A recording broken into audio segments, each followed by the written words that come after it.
Your nutrition compared to ordinary. All right, here we go. 6 times more vitamin D, 10 times more vitamin E, and 25% less saturated fat. These are ordinary times, so why choose an ordinary egg? Only Eggland's fat. Better taste, better nutrition, better eggs. Wake up to Wendy's and get a bacon or sausage egg and Swiss breakfast croissant, which is $1.99. Made with fresh cracked eggs and served on a hot buttery croissant that's fluffy enough to sleep on. It's time to wait. Get the Wendy's drive-thru and get your bacon or sausage egg and Swiss breakfast croissant for just $1.99. That's a better breakfast for just $1.99. Only at Wendy's. We got it. Morning, everybody. Morning, Anthony. Morning, Trey. Here we go. With Bill Gunter and Patrick Perrette. Why don't we start with someone more interesting? And producer extraordinaire, Jen Jensen. It's time for the early game, where the bacon is always prepared properly. My Grand Slam was supposed to be with sausage. On 107.5, The Game. All right. Is everybody feeling better today? Another day removed from that disaster on Saturday night. I feel better. Yeah, I think so. We got our Monday morning therapy out. A lot of people were more measured than I thought. Actually, that might be a bad thing because it might just be apathy setting in, which we saw quite a lot of. But hey, we're here. It's the bye week. It's Halloween week, last week of October. And there's a lot of other stuff going on. Braves playing the World Series tonight. 8:09. Yeah, we will talk a little bit about that. I am sure I have a lot to learn. I am not the baseball guy, and I am certainly not a Braves fan, but I'm excited for the fan base. And not sure we'll talk much about Monday Night Football because that was a dud last night, 13-10. Props to anybody who stayed awake for that. It sounds like the only attraction was the Manning cast, which got rave reviews. It has been on a regular basis, hasn't it? Yeah. Marshawn Lynch coming in, being his typical entertaining self, dropping several expletives, I think, that the Mannings had to apologize for. Tom Brady coming in, and Tom Brady was wowing people, it sounded like. I saw a couple of the comments that he made. He did address the fan who got his 600th touchdown ball. And in addition to the $1,000 to the team store, a couple jerseys, a helmet, and 2 years of season tickets. And a pair of cleats. Yeah. And apparently Tom Brady's going to give him a Bitcoin now. You know how much a Bitcoin is? How much? Apparently, right now, it's somewhere in the range of $62,000 to $63,000. Oh. So this guy's cashing out. Everybody was clowning him. Gosh. Everybody's been clowning him since Sunday, saying this is a $500,000 ball, which I completely do not buy that. There's no way on the open market that ball's actually selling for $500,000. That's ridiculous. But now this guy has gotten national attention, all the Bucks gear he can ever want, and a Bitcoin. And the Bitcoin's only going to go up in value. I mean, apparently, I don't know anything about it, but people were buying Bitcoins a couple years ago for like $5, and now they're $60,000. He could have $500,000 if he just hangs on to that thing. Just don't lose your password like that guy we talked about here on the morning show a couple months ago, actually. So yeah, a lot to talk about. Some more NFL news, a couple trades. Carson Palmer making some interesting comments. Not sure if you saw that, Tommy, but he might have said a little bit too much. If you were listening to Dan Patrick's show yesterday after we went off the air, you probably would have heard this about the Southern Cal job. Coach loses his job yesterday despite being 5-3. Interesting to say the least. A coach who I did not know was born in Columbia, South Carolina. Did you know that, Tommy? I did not. Apparently not born and raised in Columbia, or born in Columbia, not raised in Columbia. But we will get to all of that. A lot to talk about still. And, of course, we will get to more Gamecock talk. A couple days removed from that 30-point beatdown at Texas A&M. We still would love to get your thoughts. You can steer the show for the first hour and a half or so before we have former Gamecock quarterback Perry Orth joining us every Tuesday, 803-404-6100 if you want to get with us on the Love Chevrolet phone line or the Cool Care Heating and Air text line. Looking forward to hearing from Perry. Yep. This is a very interesting week for South Carolina. Yes. With an extra week to get ready for Florida coming up in a home game. And gosh, you just hope it's the apathy you referred to is not so visible come next Saturday. Right, and the quarterback position in particular is really fascinating this week and really the next 2 weeks and the rest of the season. And we're going to talk about a lot of that this morning with comments from both Zeb Nolan and Shane Beamer about Jason Brown's performance. Lots of people saying that Jason Brown should be the starter. We'll get into that, discuss the pros and cons of that. Once again, if you've noticed, Bill Gunter is not here. He is, I believe, on his way back from Vegas. I saw, I think last night was his last night in Vegas. Wonder how he did. Yeah, he had a red eye So I think he gets in at Yikes. like 7 this morning. Okay. 7:30. So Yep. he's going to listen to us in his Uber home from the airport or his, I'm sure that's what his he'll ride do. home from the airport. Okay. Mhm. Maybe he'll call in with just a sleep hangover. That would be fun. But Yeah, that'd be fun to so hear. he will be back, and we are once again joined by Tommy Moody, early game veteran. You just said what? You just told me in the break 9 years straight you did this? 2007 to 2016. So is your I know that you wake up early because you text us all the time in the 6 o'clock hour. So I know you're listening bright and early. Is your mental clock just permanently set to wake up at? In fact, it's kind of scattered when I text you guys in the morning when something comes up, and might want to just chime in a little bit. But no, usually I'll go back to sleep by about 7:30. Get up. My best sleep is after I go back to bed in the morning. What? Because I'll sleep about 4 or 5 hours. I'll get up. I'll have some cereal, maybe a piece of toast. And when I go back to bed, that's when I get my most solid sleep from the time I go back to bed after being up for an hour or so. So you just wake up, eat a bowl of cereal, and hit the sack again? Sometimes I'll do it that way. But that's kind of awesome. Of course, you guys entertain me. Yeah, well, thank you. I've also I've Better actually than putting heard him to sleep, I guess. you know? Yeah, I've heard from some doctors that maybe I haven't heard directly from the doctors. I've just read articles about it. But apparently, it's not necessarily the most efficient thing for you to do to just get your 8 hours of sleep consecutively. Apparently, there are a lot of merits to intermittent sleeping for 4 or 5 hours at a time, or 3 hours here, 3 hours there. Well, let me tell you Apparently, it keeps you fresh. What was very difficult was when I was doing the early game from, of course, 6 to 9. And, of course, you need to get up by, 4:15, 4:30 to at least be somewhat prepared. But think of it this way, though. You're doing a Citadel baseball game down at the Citadel in Charleston at a night game, and it goes an extra inning or two, and you get home at 2 a.m. and you have to get up at 4:15, 4:30 and try to prepare for the show because of what happened in sports the night before. And it was a grueling schedule for me sometimes. And I can remember many times either Andrew Kiddick or Andy Demetra just dropping me off, at 2 a.m. And I'll say, well, I'll be up in about 4:30 and I'll be off to work. And they said, how in the world are you doing this? But for some reason, I don't want to say it came natural. That'd be pretty weird. But at the same time, it wasn't as bad as it could have been because, I'd get off and get home and take a nap for 3 or 4 hours. Well, I would have just stayed up because, that's what I do now. I'd come here from the overnights. I'm just used to it. I'm just used to it. I've got an energy drink here. I've got a big coffee, and I've got another big coffee. I pretty much just drink a pot of coffee between the hours of 5 and 9 every morning, and I have no problem just going right to sleep after the show. It doesn't faze me in the least. But it does also, I can't sleep on the weekends either. I wake up every morning, every Sunday. Like, I'll be lucky if it's 7 a.m. and I haven't even been doing it that long. So the mental clock is a very real thing. Yep. And so let's not make him wait. Another guy who we know is up early every day, 4:30. I think usually he wakes up. Sometimes shoots us a text at 4:30 now that he's got the Cool Care Heating and Air text line at his disposal. Our favorite 87-year-old caller, Gamecock Larry. Gamecock Larry, what time did you wake up this morning? I woke up about 4:15. Hey, me too. Sounds about right. Rolled out of the bed into my wheelchair and went, nothing like come in here and sit down. My grandson got up about 5, made me some toast and a cup of coffee. And I tell you what, it's bad when you got to depend on. But they take good care of me. But Tommy, I remember you in 2007. That's when old Tommy the Tiger always was on an old Gamecock Larry. That's when I remember that. But I got something else I want to ask you about. Okay. Do you remember 1992 opening week? Going into opening week, we had lost the first 5 games off the season. Everybody was saying, fire Sparky Wood, fire Sparky Wood.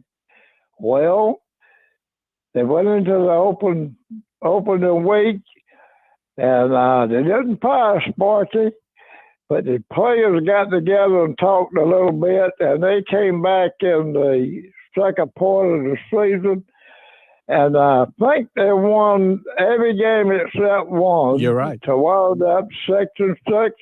And the game they lost, they almost beat Florida in the swamp. Yeah, they lost to us. That? Yeah, Steve Spurrier's powerful offense, and Carolina lost that game 14-9 just was playing great football. They went up to Clemson, played in the rain. I think it was the very next week, and the Gamecocks won that one 24-13 as 12-point underdogs in that game. So Sparky's team really got hot at the right time. Right, and but me and my friend Dr. Macon and I was talking about it yesterday. I stay out there more than I stay here, but I'm okay. But I'm gonna tell you something. I'm just cutting the fool now. Don't take it to heart. But I got the solution for our offensive. I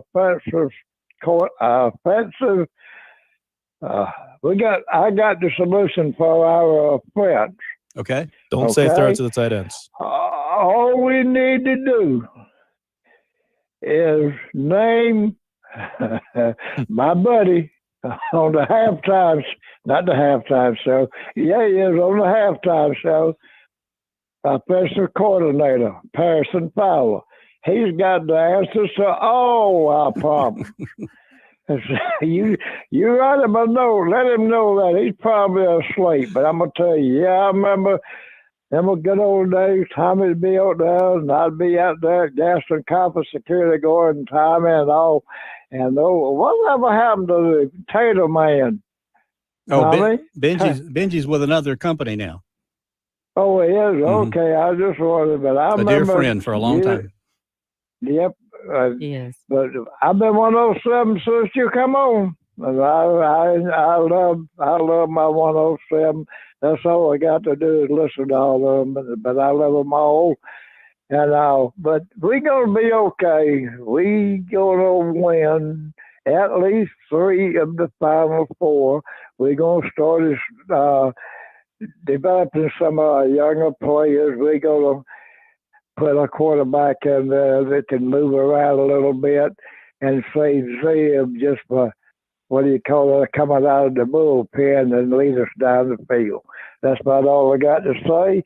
Go Gamecocks. Love the show. Love all y'all. Go Gamecocks. Thank you, Larry. Appreciate you calling in bright and early. Just an early morning shot at Pearson Fowler from the clouds. I'm thinking. The new OC. Yeah.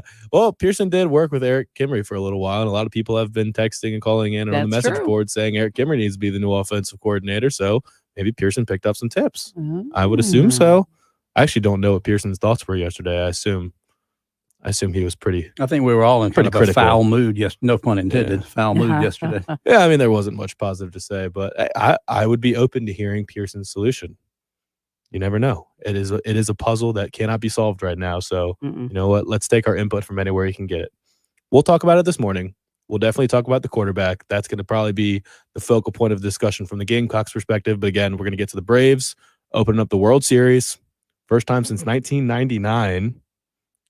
Before I could possibly remember, certainly before I started watching baseball. Charlie Morton against Framber Valdez for the Houston Astros, and boy, it would be nice to get at least one win over there in Houston. I clearly don't watch enough baseball because I've never heard of Framber Valdez. I assume he's very good if he's starting game 1 of the World Series. He starts, he relieves, he does a little bit of everything. But boy, I'm gonna tell you, they really came on in that Red Sox series. Red Sox had them 2 games to 1, and the Red Sox had scored something like 25 or 30 runs. They wasted all their runs in like a 2-game span. And then they scored 3 runs the last 3 games. And just was so disheartening there for all of us Red Sox fans. But, to the victor go the spoils, and they started that streak in Fenway Park, and you got to give them credit. Absolutely. So, give us your thoughts. Braves fans, I know you're here. I know you're ready. I know you're excited. If you want to call in and talk about it, if you want to text in and talk about it, I'm all ears. I know nothing. Please educate me. Why should I cheer for the Braves other than just the loyal South Carolina fans that are also Braves fans, and I'll just stand in solidarity with you. I've got my World Series. Why don't you get yours too? 803-404-6100. That's the Love Chevrolet phone lines and the Cool Care Heating and Air text lines. Hit us up. Also, the live stream on YouTube and Facebook, sponsored by Buford Lending. Also, live stream on Twitter at 1075 The Game for all of those locations. Keep it right here on 1075 The Game. More of the early game coming up on 1075 The Game.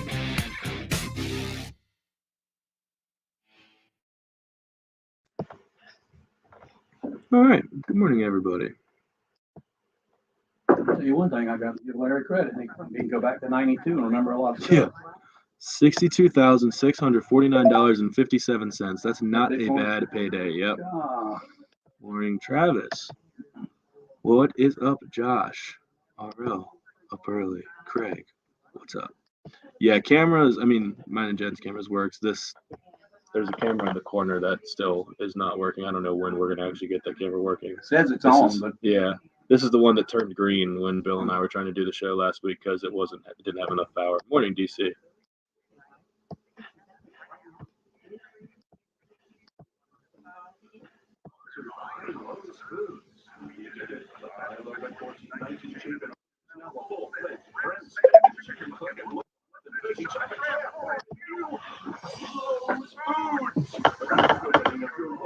already got a reheat. Thank goodness we got a microwave now.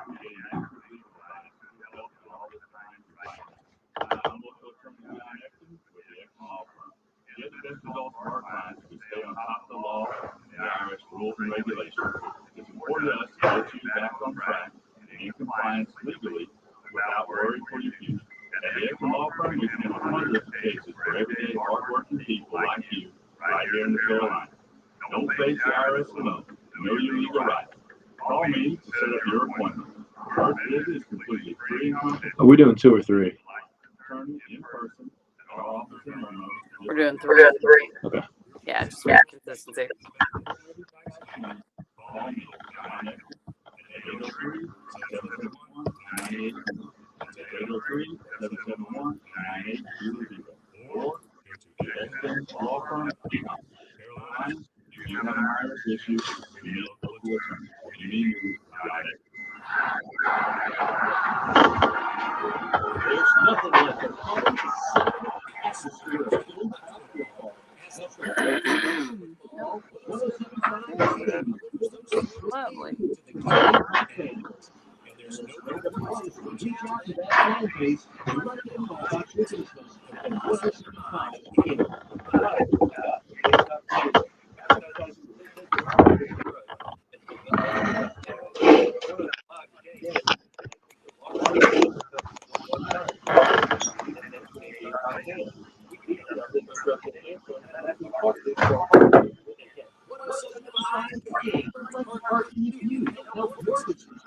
by connecting you with the Gamecock fan base.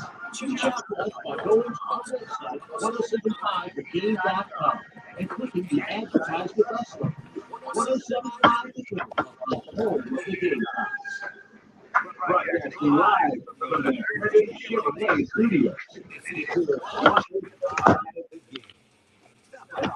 Shop online today. See why Heritage Chevrolet makes you smile. Now, back to the early games on 105 Good Games.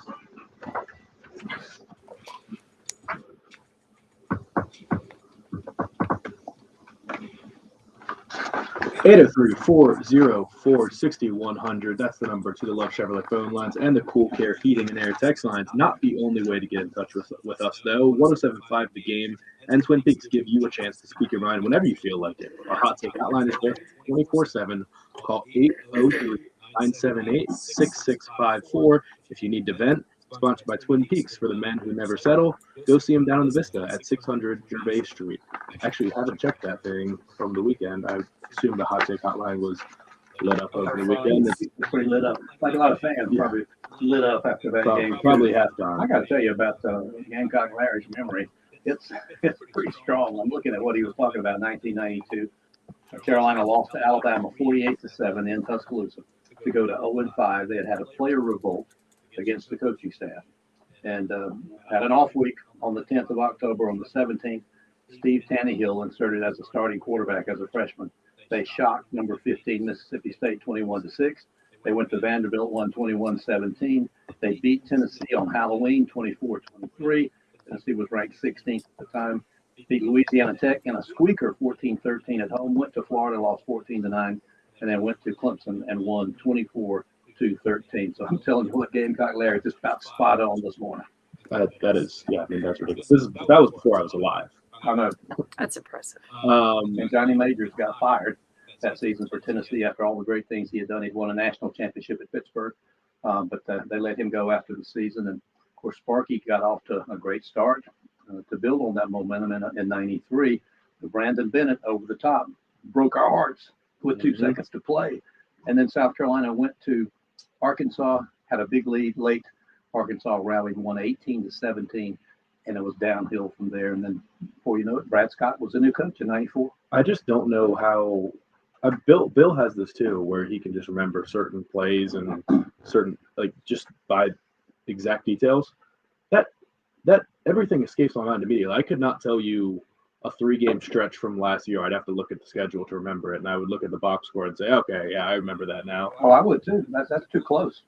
I have to go back way back. You go way back, and then you remember all the details from the 70s and 80s and 90s, but I mean, not in the last 3 or 4 years. I remember That's certain amazing. Redskins games from my childhood, but I can't remember which games were in which season. I just remember, beating the Cowboys on Thanksgiving Day or things like that. It's Boy, that used to be such a great rivalry on Thanksgiving, didn't it? Oh yeah. Oh my. I don't think I want to say 2 years. No, last year. Last year we smoked the Cowboys on Thanksgiving, and then some of the best football memories of my childhood were on Thanksgiving with I think Mark Brunell leading an epic comeback with Santana Moss catching a couple touchdowns at the fourth quarter. I don't remember if that was Thanksgiving or not, but for some reason I think it was. And then Robert Griffin had a epic Thanksgiving game against the Cowboys. And it's been going on for a long, long time. I remember I was a big Cowboys fan when Dan Reeves was their running back, and then he became an assistant coach for Tom Landry. On Thanksgiving one year, I don't remember the year, maybe the 70s, maybe early 80s, I think it was 70s, banged up quarterback core, and they put in a guy named Clint Longley. Nobody had ever heard of Clint Longley, and since then, this is what he's known for. Put him in, he throws a touchdown pass on Thanksgiving, beats the Washington Redskins, and he was a legend forever just because he did that on that special day. Yeah, I mean, national audience, everybody's watching. People that don't usually watch football, watching football And on I mean, Thanksgiving. everybody watched him. Families forced to watch football on Thanksgiving. Wake up, watch the Thanksgiving Day parade, and then you just put the football game on. Usually the Lions are playing, and the Lions, they're always playing early, and they're usually terrible, so it's just on for the sake of being on because football is an easy thing to have on in the background. And my mom and sister, who would never care about watching football, are just forced to sit there in the kitchen and watch it while we're making food. For many years, it was Lions-Packers. Yeah, and I recently found out, do you know why the Lions and Cowboys play on Thanksgiving every year? I can't remember now. It was just a random, I think the Lions were the first one. It was just a random gimmick. They were struggling to sell tickets, and the owner said, hey, we're going to play a game on Thanksgiving. And I don't know if they gave away free tickets or something along those lines, and it was just the best crowd they've ever had, sold it out. You would think it'd be just every year since. You would think it'd be the opposite. You would think so. You have family in town, or you're going to visit family for Thanksgiving. But in fact, you bring that up. I went to my very first Carolina Clemson game in 1963 because it was moved from the assassination the Friday before of President Kennedy. It was moved to the following Thursday. So they did, after all, play another big Thursday game. Only 37,000 in a 43,000 seat stadium. And Carolina lost 24-20. But my Little League baseball coach couldn't go. He had season tickets, couldn't go, had family in town for Thanksgiving. So he called, we're at the Thanksgiving dinner table. He calls and asked my daddy if he wanted the tickets to take me. And I fumbled all over myself. I dropped my fork, and I spilled my tea or whatever, because I'm going to see the Carolina Clemson game. And little did I know what that phone call would mean to the rest of my life, getting to go see South Carolina play Clemson on Thanksgiving Day. And it didn't rain. It was dark and overcast, cool. Didn't rain. Hadn't rained since the late 40s in the Carolina Clemson game in Columbia. Yeah, the Thanksgiving tradition, I am jealous of all of, I guess most people listening right now are fully, this is their Thanksgiving tradition, sit at the table with half Carolina and half Clemson fans just arguing over football and who's going to win on Saturday. That would just be such a cool thing. I've never experienced that because I just grew up in an NFL household. And there's all sorts of different traditions. I mean, for the Cowboys, one of my best friends is born and raised in Dallas and lives in Dallas, and every Thanksgiving of his life is spent in the Jerry World parking lot, frying a turkey in the parking lot, getting ready to go in the game. It's actually pretty cool. It's foreign to me because Thanksgiving's that day that you're at home, but it's actually pretty cool to build your Thanksgiving around football. I really love that. And I'm so far removed, from the state of Texas, of course, but I just such a tradition. Texas and Texas A&M, that was just a casualty of all the realignment. Yeah, I never really experienced that. That's fantastic. It will be, because I know about that rivalry, but I don't even know when the last time that game was played. I never really remember that being a thing, but I've just heard about it being an epic rivalry and the fan bases hating each other. Well, maybe they hate each other more now since Texas A&M left. Probably, and the last game they played before A&M moved to the SEC, I think A&M was a solid favorite, got upset by Texas. And so I'm sure those Aggie fans been chomping at the bit to get back at them. Yeah, and they're not happy that Texas is back. Everyone's happy. No. Everyone's happy that Texas is in the SEC, basically except A&M fans, and they just had to pretend like they didn't want it and fall in line for the SEC vote, which was a fun little And conversation. that was another throughout the rivalry that was played a lot of times either on Thanksgiving or the Friday after Thanksgiving. Yep. So that was a fun little tangent. We have a lot to get to. Sorry, that was fun.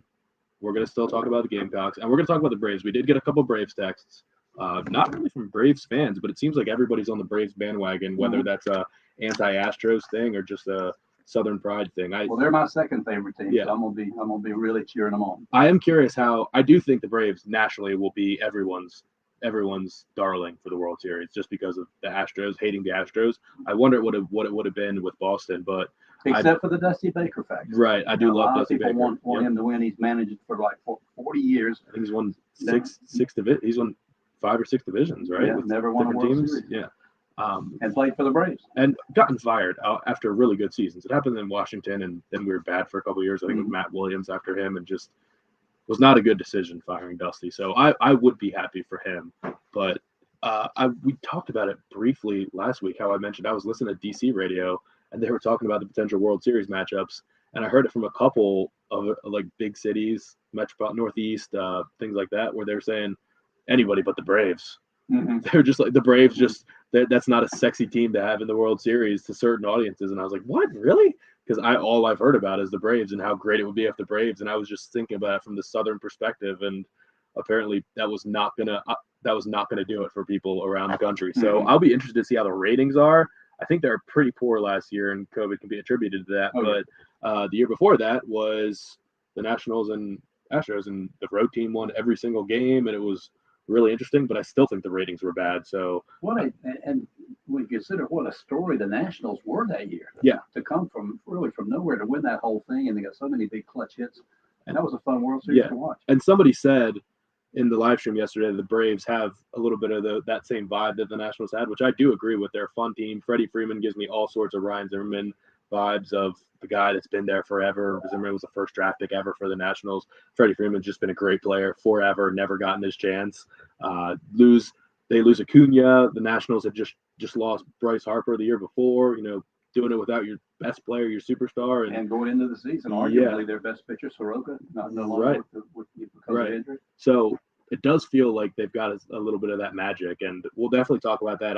I will actually be interested. I will probably watch the first hour or so before I got to leave tonight, but I actually will be tuned in. I've been saying on the show the last couple of weeks that I wasn't into the baseball playoffs. It was just too many games, too much. I didn't have a rooting interest. I'm more of a Nationals fan than a baseball at large fan, but I will be tuned in. I'll be cheering for the Braves, much like most of the people on the text line. We got even Yankees fans saying I'll be pulling for the Braves because I hate the Astros, and the Braves are a good story. So I think America is going to be on the Braves side. So we'll definitely. And you know what?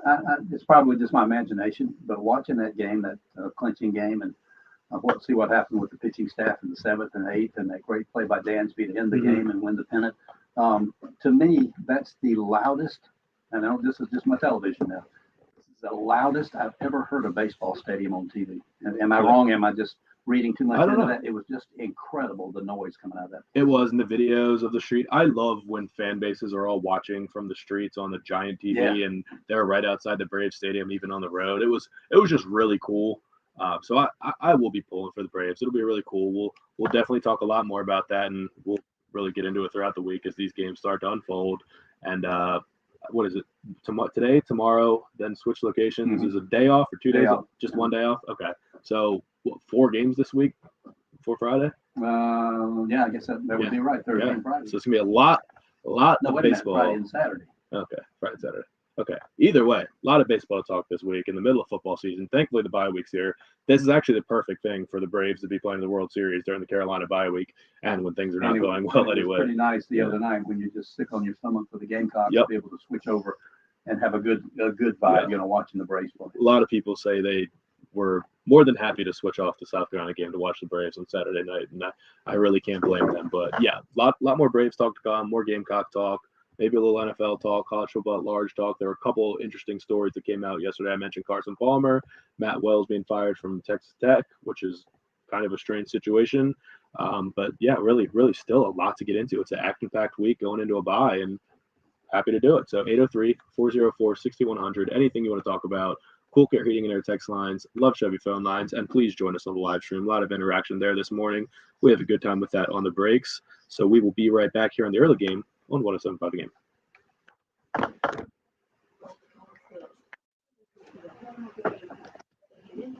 FM, Eastover, Columbia, 107.5 The Game.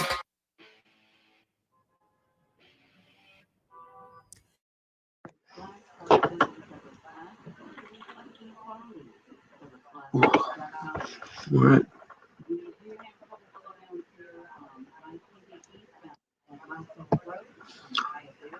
Yeah, I'm pretty sure this was all Feinbaum. We can potentially get into that.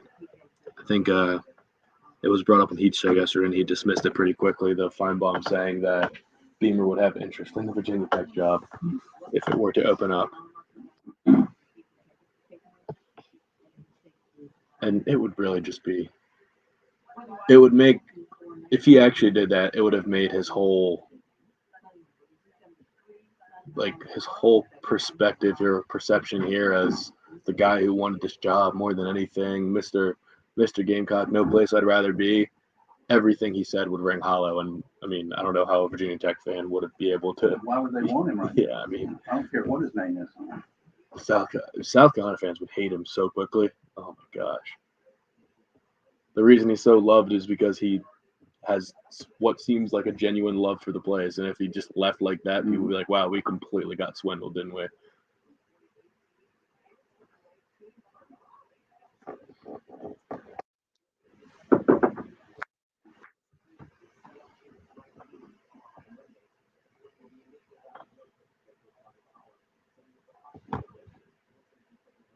Southern Pride. Go Braves. Beverly Brown Huff.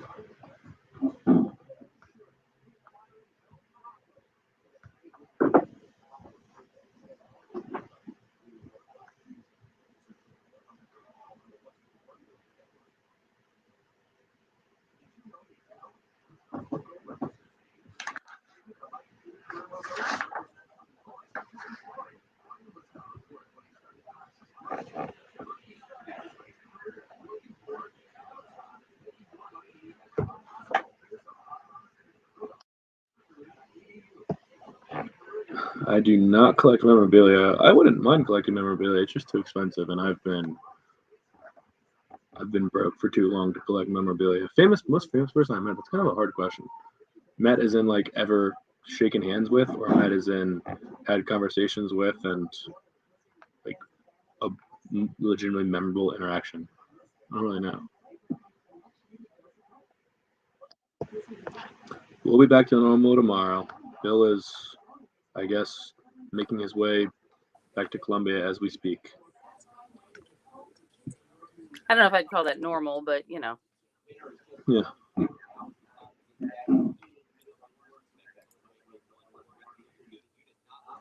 Capitals won a barn burner. Scored 7 goals. TJ Oshie had a hat trick in 2 periods. It was awesome. Capitals are red hot right now.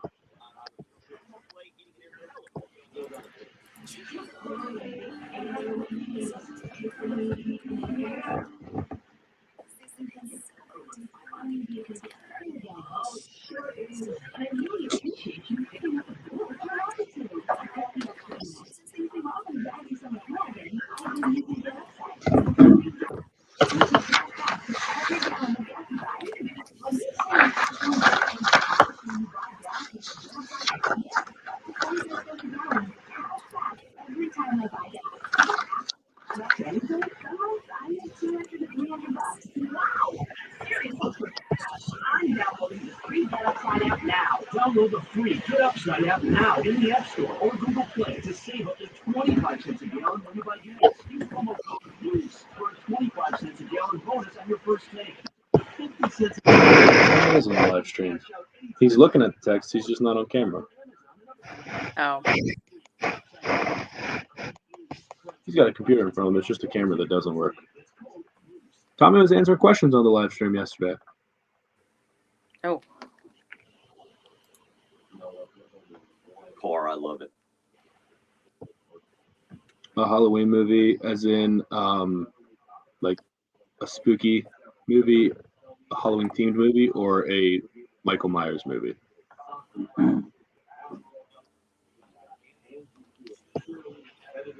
Either one, I'm not a fan of Halloween movies.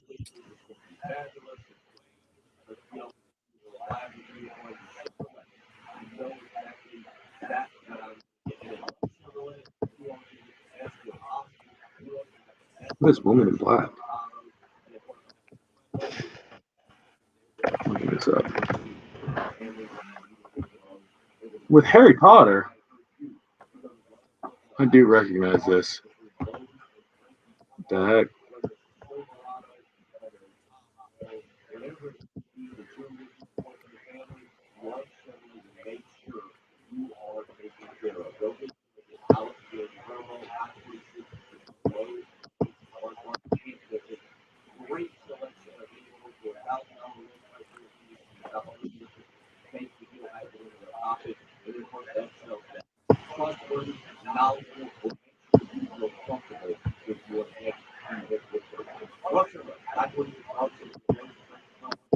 Yeah, Bill is going to be probably a shell of himself tomorrow. Yep. He will. And he'll whine about it. Yeah. All right, Tommy, what do you want to get into here? College football, NFL football. I didn't print off the college football schedule. I'll do it next break.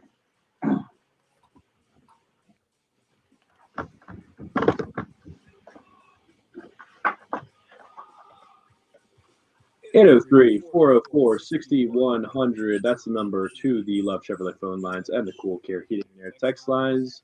Join us on the live stream sponsored by Buford Lending on YouTube, Facebook, Twitter. If you are going to watch on YouTube, please subscribe to the YouTube. I don't know what our numbers are like. We need them to grow regardless. You know what, Patrick? Something that I didn't even realize because I was doing so many things yesterday afternoon and last night. But Zeb Nolan, with the surgery schedule, but not supposed to miss a game. He's supposed to be fine, but I guess a slightly torn meniscus. Is that how you would call it? I guess so. Not miss a game because of the off week. I don't know the first thing about these types of things. This is actually why it's good that we have a doctor on the show every week. Maybe I don't know which doctor we have on the show this week, but hopefully they know something about meniscus. Would you say which doctor? Yeah, there you go. It is Dr. Mazaway we'll be talking to this week. But yeah, the meniscus is one of those things that, like I have a torn meniscus, but it kind of, sometimes it can move a little bit. So sometimes it causes pain, sometimes it doesn't. So, depending on the degree of the tear. So it sounds like something they just want to clear up, clean out. Yeah, exactly. Yeah. So not urgent, but get it taken care of in the off season. I saw the news, and I mean, I read the news, but I didn't really get on Twitter enough to see the reaction to it. Now, I suspect that part of that reaction was when they said that Zeb is expected to be back for Florida. I assume that there was a portion of the fans saying, "Don't worry about it. We discovered that our new quarterback is Jason Brown in the fourth quarter when he was able to put up 150 yards of offense after maybe the worst offensive performance through three quarters that South Carolina fans have ever seen, and the worst in the SEC since 2007 or 2008. And you can't just overlook those kind of things. And I don't know how he just has that much of an injury, because I mean he took an absolute beating. That's the tragedy in all this, the physical toll on Carolina's quarterbacks, because they don't get the protection. I mean, the losing games or something else, but when you're talking about a guy just absolutely getting hammered back there in the pocket, that's definitely a concern that this team's got to face these last four ball games. Somehow you got to protect him. You got to get some points on the board. And I know it was against backup defenders for Jason Brown, but I really was impressed with his pocket presence, the way he could kind of sense a rush, avoid it, roll out away from it, reverse roll out, get away from it. And then he throws a touchdown pass on a rollout. He did throw two picks. One was just a terrible throw in the end zone when the receiver was so covered. But at the same time, the other one was kind of a rollout pass to the right, threw it a little bit behind his running back, and it was tipped up in the air. The defender wasn't even close at the time, but because it was tipped up in the air, he was able to intercept the ball. And so he did make some mistakes, but I really was impressed with his pocket presence. And I was impressed with his short memory too. I mean, I guess the status of the game being completely decided at that point makes it easier to just kind of be a gunslinger and let it rip. But he throws a pick and he comes back and he really didn't care. He was still just letting it fly. He was not phased whatsoever. And I don't know if that's his MO overall. I don't know if he starts in the first quarter of a game. Is he playing that carefree or careless? I guess walking the line between carefree and careless. I call it field presence. You just have a feel for the game, and he's such a veteran, from his years playing. And of course, it was at St. Francis of Pennsylvania. I know all that. But if you go all the way back to his high school days, he had a lot of rushing yardage in his career and at St. Francis, which until I dug into it just a few days ago, I didn't realize that. I thought he was not as mobile as as he could be. But I think he can get out of trouble. I think he can now. I don't think he was mobile at the beginning of the season. He looks like a different type of athlete than he was when he first got to South Carolina. And I assume the rushing yards in high school and at St. Francis were just the product of being just overall a bigger, stronger, and just overall better athlete than those types of kids. I mean, a lot of players. Right. If you're playing in the SEC now, you were probably still one of the best athletes in high school. I mean, Zeb Nolan, Shane Beamer said it, described it as he's carrying a trailer, or he's towing a trailer when he's running. He's lumbering. It's difficult for him to get up to top speed. But even Zeb Nolan, I'm sure, is smoking the average person in a foot race because he's out there. I mean, it's not easy to gain 8 yards against the freak athletes that are around the SEC. So correct, right, and it's just he really has had it tough. You think about the two really good defenses that he's played against. Georgia, he really didn't even get a chance. He makes one good throw to Josh Vann down the sideline, and before you know it, he's out there with a hand injury, with thumb injury, because basically got screwed over by a terrible call that hit a guy's helmet, and it should have been blown dead immediately, and it really wasn't his fault. And then he comes in against, I wouldn't call it an elite defense, but it's a good defense, and there's some real studs on that defensive line for Texas A&M, and he's just beat down the entire time. And I don't know, I mean, Shane Beamer can get mad about it, but and they can say that the broadcasters were out of line or whatever, but when he got hit, when he got sandwiched on that second drive, it looked like he was knocked out. I mean, he lay on the ground completely motionless. Well, didn't Coach Beamer refer to him as being unconscious in his Sunday teleconference? I think I think he resented the question that he would play someone who was unconscious, but that the broadcast was not right to even bring that up. So we're not talking any concussion protocol or anything. It doesn't seem that way. I mean, he went off. I don't even know if he went in the blue tent. I didn't see that. I don't think they mentioned it on the sideline. I don't know if anybody was there in the stands or saw. Was he in the blue tent? I don't think so, because he was in the very next drive. But even then, he was.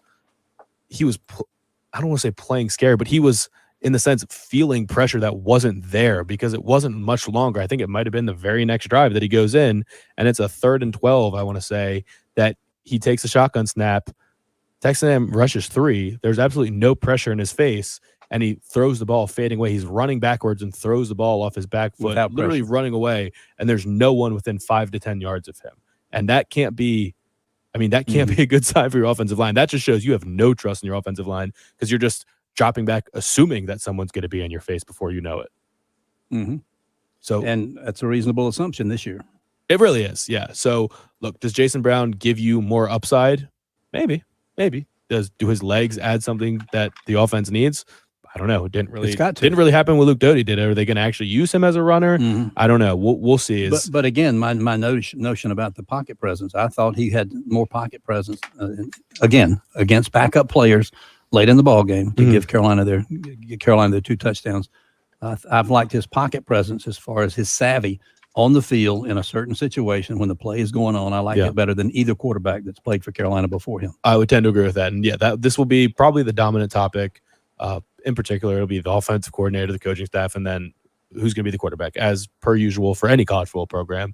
And Perry Orth will definitely help us break that down. I'll be interested to hear his thoughts. And Zeb Nolan and Shane Beamer both made comments about Jason Brown after the game that we'll play both of those for you. They're both very, very nice, and they were praising him and said he did a good job for the circumstances. So we'll play both of those at some point this morning, and we'll get Perry's thoughts, and we'll continue to talk about that as we go. More Braves, more college football, NFL, lot to talk about. 2 hours to go, basically. We're going to wrap up the first hour when we come back here on the early game on 107.5 The Game. 107.5 The Game is omnipresent and free of charge. Remember about Rich Pistachio living in Yeah. She is so highly thought of, man. We're definitely not going to have a lot of time when we come back for this last segment. We'll have to get into something real quick.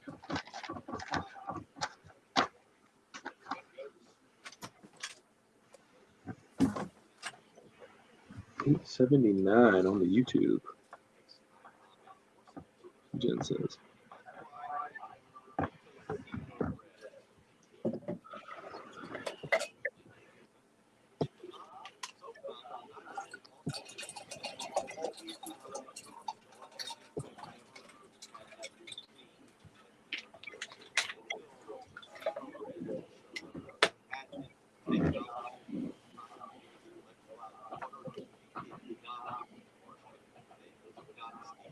Geno Smith last night, his first completion was 84 yards, and then his next 11 were for 83. That's good numbers there now.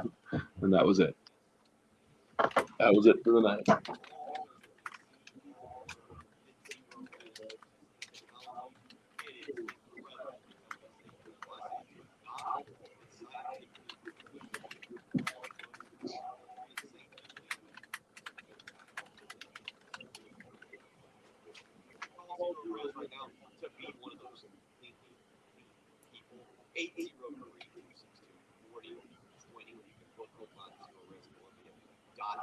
Right now, you can get 3 rooms in the park for only $190. Jen has a lot of callers that just call in and talk her off the air. That is my biggest pet peeve as a producer. Yeah, you get that, dude? Oh, it bothers me so much. Well, not even just people wanting to talk to me. It's just don't call in if you don't want to get on the show. Don't call in to just talk to me and say, why don't they do this? If you don't have anything else. Don't give my opinion. Don't give me your opinion if you don't want to give it on the air. Text it in. But I got other things to do. Exactly. I thought he died on the field, Craig. He's talking about Yeah. He went down flat as a pancake. Yeah.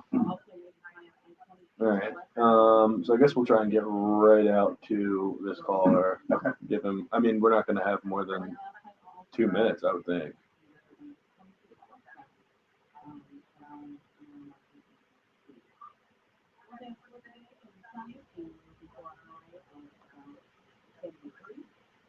Sunny at 73. I'll take that. Call you. Yeah, no absolute there and safety. We just handed them 5 points. Yeah. Just handed them. Best defense in the country, and you think you can score from the 1 yard line in 30 seconds.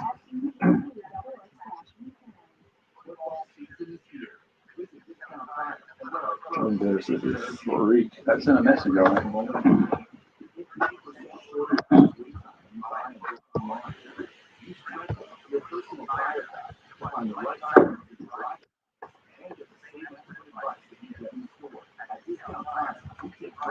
I got a beast in it.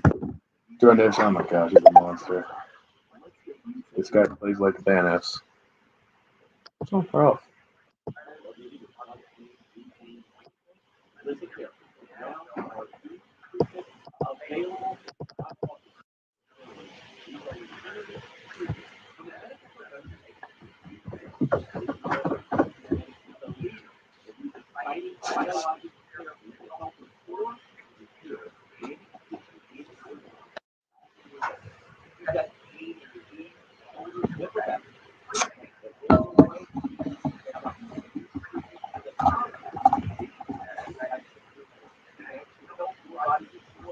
Yeah, that was a good thing. You had to live on that thing the other day. Oh, yeah.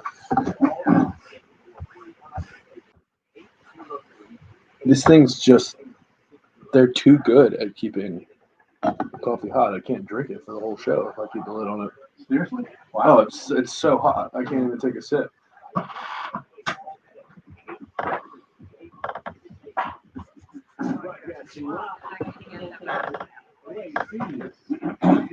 Minute and a half. Why Herndon Chevrolet makes you smile.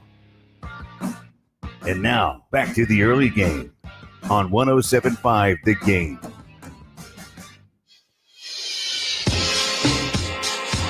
A little over a minute to go here in hour one on the early game. We're going to get right out to the phone lines, waste no time. Joe wants to talk about Zeb and Nolan. Joe, how you doing? Good. I want to say it's nice to hear Tommy back on the early game. Hey, thank remember you. the days of the BB&T? Tommy, you remember that? I do. Boy, I miss Bob Shields every day. You know that? Yeah. Just on the Zeb Nolan, I know that we got roughed up pretty good, but on that play where he got laid out, why wouldn't they call a flag on that? I mean, that was textbook rough in the passer. I thought they hit him right when he released the ball. I didn't think they hit him late. I don't think it was rough in the passer. I mean, maybe it was slightly high, but when you sandwich a guy into another from both sides, I don't know. It was just, I think his head probably hit like the bottom of the shoulder pad. And sometimes you see those head injuries where you hit the bottom of the chin and it actually ends up being worse. I think it was just unfortunate. I really don't think it was a penalty. I think it was probably a clean play. It's just, it's a violent play from really strong, good football players. So thanks for the call, Joe. We're going to be right back here on the early game. Hour 2 coming up. Perry Orth at 7:30. Keep it right here on 107.5 Game. Gamecocks, Braves, the NFL with live local radio. 107.5. Okay, hot tea gone. Now it's coffee time.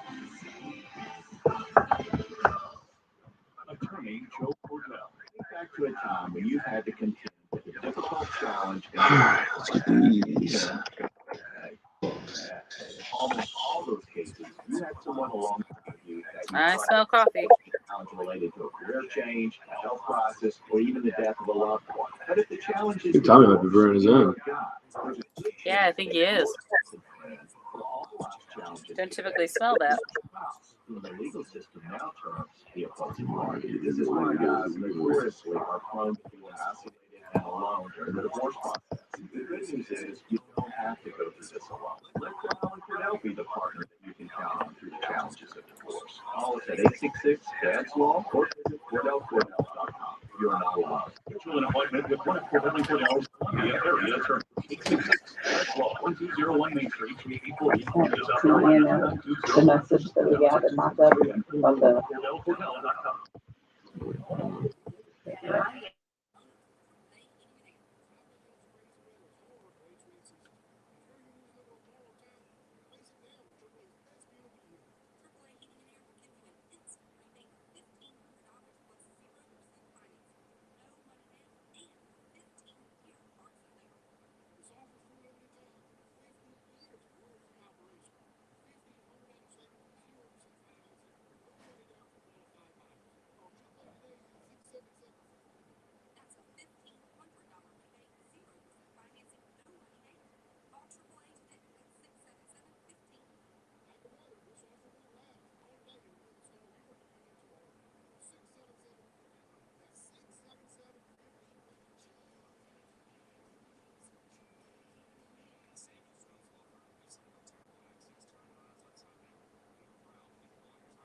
from the Circle K with our great new drink subscription.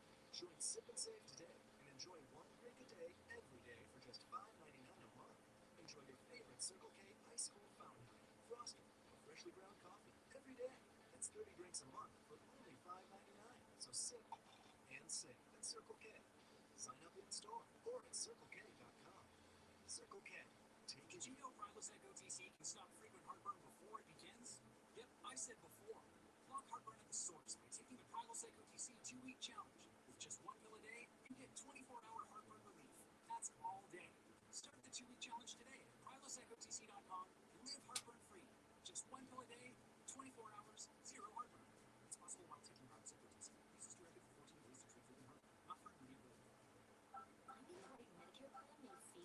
impossible, but now it's anything but. With Walgreens Find RX coverage tool, you can compare plans online, over the phone, or in person, making Medicare easier than ever. Easier than picking which true crime doc to watch, figuring out that Wi-Fi password, or putting the duvet cover back on. So if you can do those things, with Find RX coverage, you can definitely Medicare. Find the plan that's right for you by visiting walgreens.com/Medicare.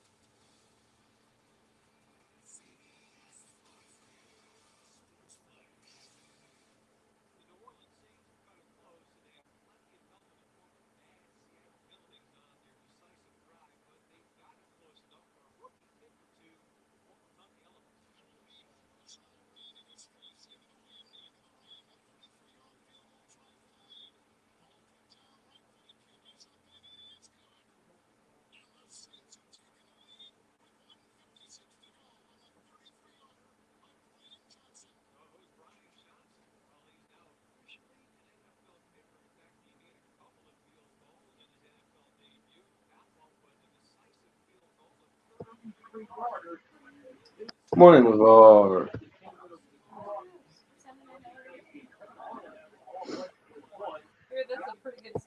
Yeah, these things. It's undrinkable for like the first hour.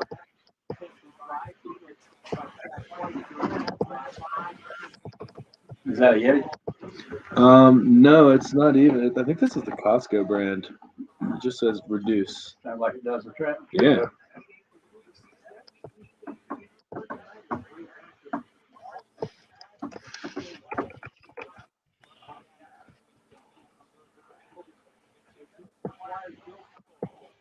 The Packers have kind of quietly won 6 in a row. Yep.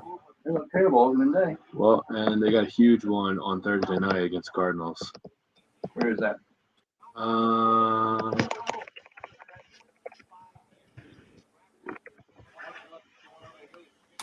Arizona. And Devontae Adams is not playing. He just tested positive for COVID protocol. Or not tested positive, but he's in the COVID protocol. It'd be hard to pick against Cardinals right now with this one. Yeah, it moved to a 6-point spread because of that. As soon as they announced Devontae Adams is out. From what, that 3? 3.5, yeah.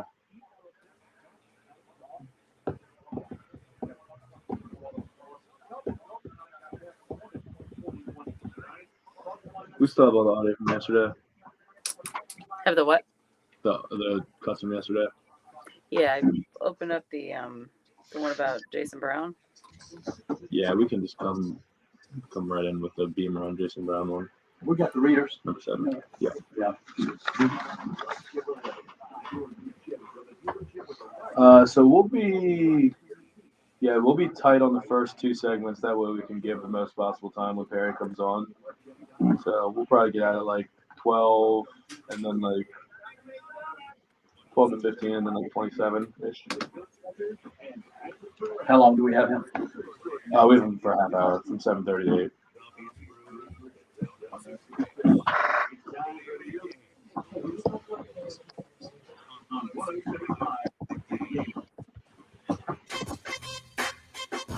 Yeah, I went out there, did his job, did well. Again, we had another dumb snap. It's those things that like we continue to beat ourselves. That's all we continue to do. And as leader on this team and as leaders, we got to try to fix those things and quit beating ourselves. Jason did a great job. He moved around in the pocket well. Great communication on the field.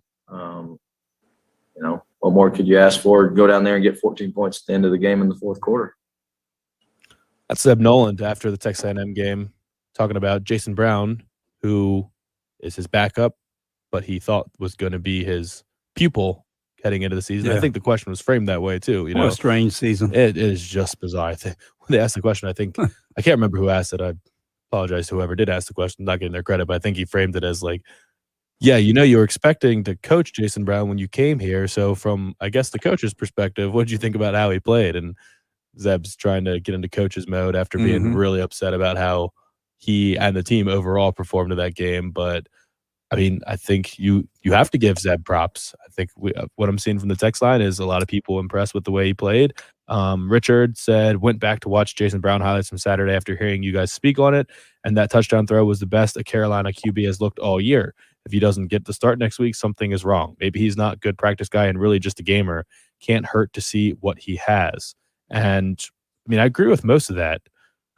It maybe was the best of Carolina QB's look, but you could also argue that the last drive against Vanderbilt was Zeb Nolan was the best that Carolina QB has looked all year. Yeah, I think so. we it was the same thing. There's especially something when you consider how the chips were down at the time. Right. Leading a comeback drive to win the game with less than a minute left versus, I mean, 2 touchdowns and 2 interceptions in the fourth quarter when you're down 30 points. 44. You were actually down 44 points to cut it to 30 points.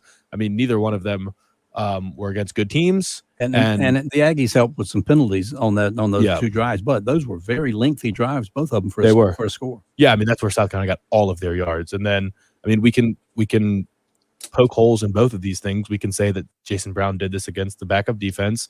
We did poke holes in the Vanderbilt thing and say let's not get carried away and say Zeb is going to come in here and drop 40 on Texas A&M because he had one good drive, and we were shocked why a really well-regarded defensive coach in Clark Lee would have the team just playing full-on prevent defense. That was such a puzzle, and just letting him pick them apart. It didn't make any sense whatsoever. But in large part, I mean, that one particular touchdown pass where he's rolling away across his body, that takes a really strong arm to make that throw. And beautiful throw. Yeah, it's up there with the best throws South Carolina quarterbacks thrown this year. I mean, there were a couple of deep balls to Josh Fan that were really nicely thrown. Sure. Zeb threw a really nice one against East Carolina. And Doty threw a nice touchdown pass against Georgia. Yep. And Zeb threw, I mean, that shot down the sideline early against Georgia was a nice throw by Zeb too. So, I mean, there have been some good ones, but and let's don't forget, I know we talked about the backups being in the game the last quarter for A&M.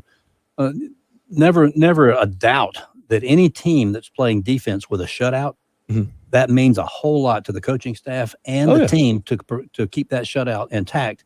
And the Gamecocks didn't. If you can shut out an SEC opponent, no matter who it is, and I guess maybe doesn't hit the same if it's Vanderbilt, but if you shut out an SEC opponent, that there's some pride there. The defense is feeling good about themselves, and the backups, that's really all they're playing for is the pride of the shutout. So yeah, I mean, you gotta give him credit. It's still talented players. It's still SEC defenders there, and no kidding. And to the end of Richard's text, I mean, to the point of maybe he's not a good practice guy and really just a gamer. Well, Shane Beamer said he's a gamer. That was what Shane Beamer said about Jason in his post-game press conference. And we'll play that audio at some point here too. But he played like the veteran he is, regardless of who he's played against in the past. And people have been saying it all year. They said, well, look how good Jason Brown looked on that touchdown pass in the spring game. And we've continued to say all season long, well, yeah, but there's a reason the coaches aren't playing him. He must not be looking good in practice. And maybe that is the case. I'm so fascinated to see how Jason Brown's been performing in practice. Like, it must be brutal for them to not even give him a chance and just continuously go back to quarterbacks that aren't getting it done. What is he doing in practice, and why? And is it related to the fact that he's such a veteran? He's listed as a redshirt senior. Yeah. I don't know how that takes COVID into effect. But he's got 2 years of eligibility, is what I've been told. 2 years, okay, yeah. And that's this year and next year. This year and next year, yeah. But it could be that they were so, maybe Zeb was better in practice, maybe not by very much. But do you want to build for the future with 2 quarterbacks that aren't going to be around very long? Yeah, but I understand Zeb probably does look the best in practice because there's probably a lot of film stuff and getting on the whiteboard and drawing things up. I mean, he was a coach, so he's obviously going to know the offense better than Jason Brown, who just came from, I don't know what kind of offense they ran at St. Francis, but I can't imagine it was as involved as the pro style offense that South Carolina is running right now.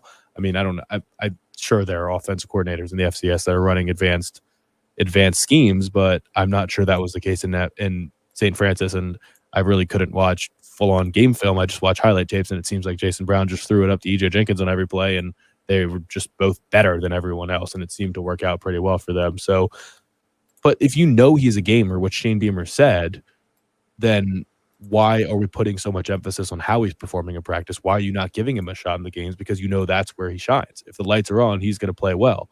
That was such the Will Muschamp mentality that we criticized all the time. Like, if it didn't happen in practice, or you didn't perform in practice, it wasn't going to happen in the game. He prepared so hard. He did all the homework, and he said, if we do this, we're going to win, and we have the perfect game plan, and yada yada, and just completely took out the fact that when the lights come on, certain guys show up and certain things happen. If there's a crowd and your guys get rattled, if you got a freshman out there who's never played in that type of environment, then maybe he's not going to fit his runs the right way. And you have to have contingency plans. And We have a report of a tie-up two-notch road at I-20. There was never a contingency plan. And then he'd come in on I-20 Tuesday for his eastbound press at conference and Spears say, Creek well, the Church game plan was Road, right. We just report of didn't a tie-up execute it. there. So as far as that goes And for a Jason major- Brown, like if you know he's a gamer and you know how bad your offense has been, why has he not gotten And a shot until now? And if he doesn't get a shot against Florida, well, then what are we doing?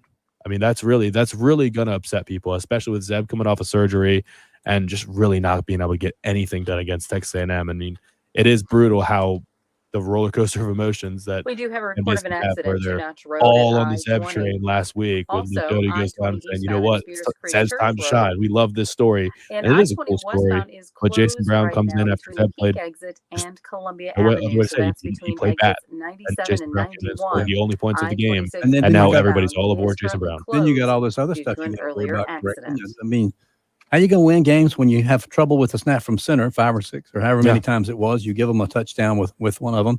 You snap it into the motion guy, another.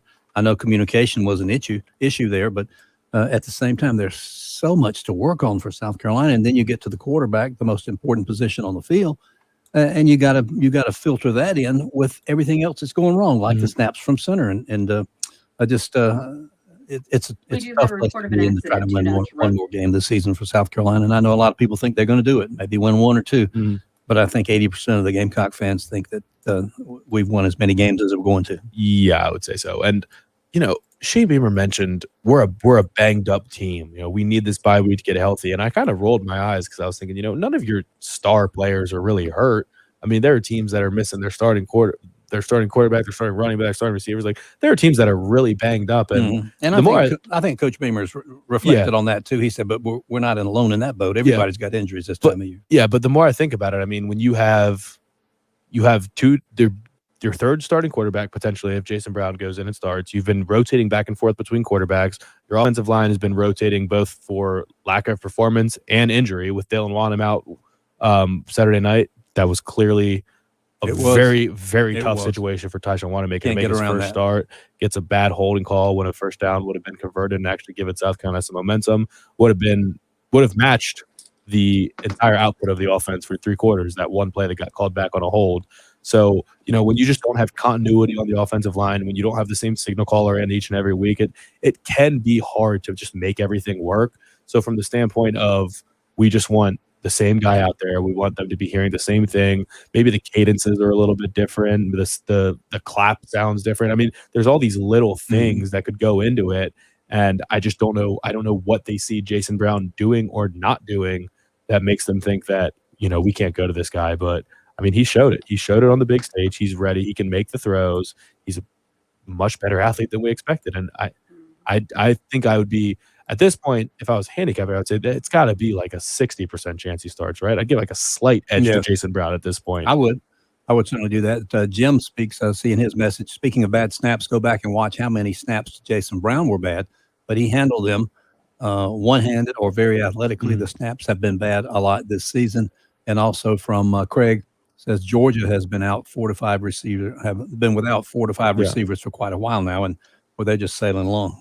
Well, yeah, Georgia's actually been crushed with injuries, and JT Daniels been hurt. They didn't have Darnell Washington, one of the best tight ends in the country, for most of the season, and he still hasn't even been able to really get comfortable and get on the field from that injury. Tyke Smith, the number 1 rated transfer in the country, the safety from West Virginia, played 1 game and tore his ACL, I think, Achilles or ACL, but he's out for the year now. And yeah, I mean, Georgia's battered, but that's the difference. They can afford to be, because they are so ridiculously talented that they're losing guys. They're losing one of the top safeties in the country, and they're still one of the best defenses we've ever seen, by far the best defense in the country. I saw a stat yesterday. They're the only team that hasn't let up 100 points on the year. The next best team is at like 103 points. You know how many points Georgia's let up on the year? I mean, 46. Wow. So less than half of what the next best team has done. It sure makes a difference. When you talk about a depth standpoint, you talk about talent, you talk about who you're going to be playing in this league. And when you're in the top 10, and I'm a Kirby guy. I like Kirby a lot, Kirby Smart. But when you're in a state like Georgia with all those great athletes, and I know other schools come in and recruit too, boy, it's really an advantage, to have a top 10 recruiting class every year, and you can withstand injuries like Georgia's doing right now. I always used to say that the Arkansas coaching job was one of the greatest in the country because a lot of kids grow up, their families, University of Arkansas, they want to play for the home state team. Well, other than themselves, who else do you compare them with as far as playing for the home state team? Right. That's an inherent advantage that some states have, some schools have. Carolina's got Carolina and Clemson, a small population to start with, and other schools. Boy, Florida State used to come in and just raid this state. Tennessee the same way. It's such an advantage, especially when you only have one major school in your state. I want to save that point because we're going to save the South Carolina talk for 2 segments from now. We're going to save some time for Perry Orth. We'll ask him all the quarterback questions. If you have any questions that you want us to ask Perry, send them on the text line or the live stream right now, and we'll try to get those in. But to your point about recruiting, it does make me think of the Southern Cal versus LSU, 2 of the giant openings right now. Texas Tech is open right now. I want to get to the comments that Carson Palmer had on Dan Patrick's show yesterday. And then just some of the things going on around LSU right now too. So we're going to get into a different, like a at-large college football discussion, maybe some head coaching vacancy talk, and what is a better job, LSU or Southern Cal. That has been a wild debate on national shows yesterday, and we're really not going to start that whole debate. We'll get into it a little bit. And if you have a thought, text that in 803-404-6100. You can hit us up on the left shoulder phone line. Same number, 803-404-6100. Join us on the live stream. We'll continue these conversations in the commercial break, so the show never has to end if you join us on the live stream. But we will take a break right now, and we'll be right back here on the early game on 107.5 The Game. Game coming up on 107.5 The Game. From the Shepherd's Lab.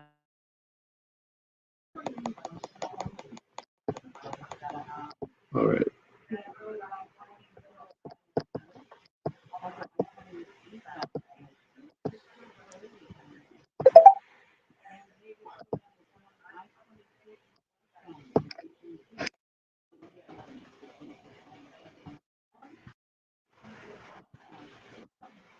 Let's see.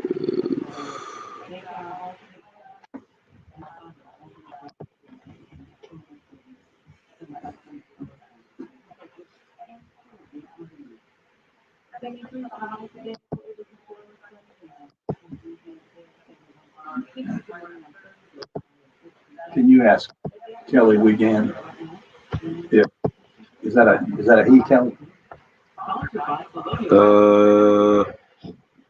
Not sure. If they're related to Freddie Wiegand from Auburn. That's the only other time I've seen that name. Kelly, are you related to who? What's the first name? Freddie Wiegand. Freddie? Are you related to Freddie Wiegand? It's the only time he's ever heard that name, and I've never heard that name. But to your point, I pretty much agree with that through and through. Play the guy that's going to be here next year. Build something for the future. It's not a one-year deal.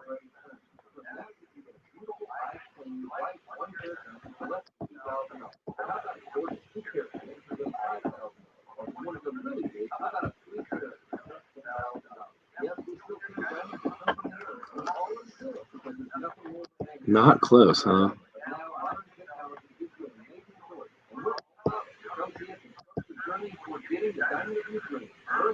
I think that second message means that it might be close.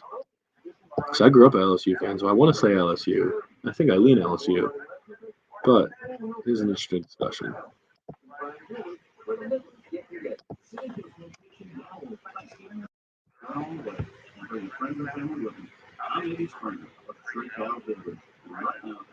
Live from Anderson, love it. Out of the footprint, but still listening. Out of Coastal Carolina, living in Anderson with the Coastal Carolina banner.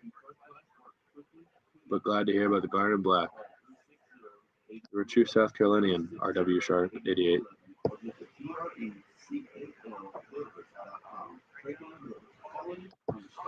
Yeah, I don't know how I would have pronounced your last name if I was attempting it on my end.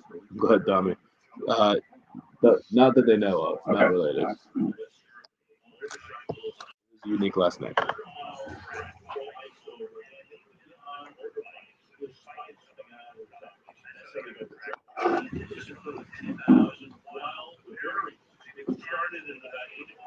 Tailgating would be starting at about 2 o'clock. Just getting started. Listen wherever you get your podcast. This update is sponsored by AAA Heating and Air, home of the $1,500 buyback. If your house is a heater, call AAA Heating and Air today for 0% financing. All right. So are you more of a Coastal fan because it's your alma mater, or more of a South Carolina fan because you grew up that way? You gotta be a Coastal fan. You gotta give the edge to the alma mater, right?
This next break gonna be like 3 minutes, 4 minutes. I assume somewhere in that range. Broadcasting live from the Herndon Chevrolet Studios. This is 107.5. Stop by, shop online today, and see what. So just quick 5 minutes. Now back to the early game on 107.5 Big Game.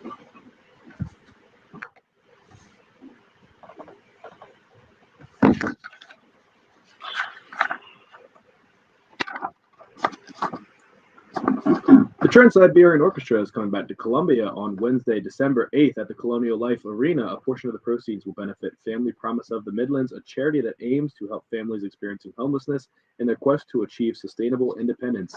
Tickets are on sale now. We had a nice little Trendside Beer and Orchestra discussion yesterday. Highly suggest you get those tickets. Listen to a little Christmas canon, little Wizards in Winter, little Mad Russians Christmas. Lots of good stuff there. I'm already listening to Christmas music. I'm full into it. I'm a fan too. So, Tommy, I brought this up. Dan Patrick at show yesterday. Carson Palmer was on there and made very interesting comments, made lots of waves talking about the Southern Cal job, which he's apparently been involved in as much as he's allowed to be, he said. So he started mentioning names of coaches, and essentially the list looks like Luke Fickell, Matt Campbell, James Franklin, and Mike Tomlin was the last one that he mentioned, if he would be interested, and got into a discussion of, well, you know, maybe he doesn't want to groom a rookie quarterback. Maybe he's kind of done with the NFL and go live in LA and coach college football. I'm going to go ahead and just discount that right off the bat because that is crazy. And the Steelers are just, you don't just leave the Steelers. The Steelers are never bad. And Mike Tomlin does not coach bad teams. I cannot imagine. Yeah, I cannot imagine him leaving for that. But then he goes on and explains, you know, they should be able to get anyone they want. I mean, this is the best job in the country. And Dan Patrick said, is this a better job than LSU? And LSU's obviously there's been lots of stories the last couple of days. We saw during the South Carolina game, they played the clip of Jimbo saying, I love it here. I love it at Texas A&M. I'm here to fulfill my commitment. And Mel Tucker with a top 10 ranked Michigan State team hosting another top 10 team in Michigan, the in-state matchup this weekend. A lot of buzz around that. He was also forced to answer questions during his press conference. You know, I'm here right now and I'm not going to worry about anything else.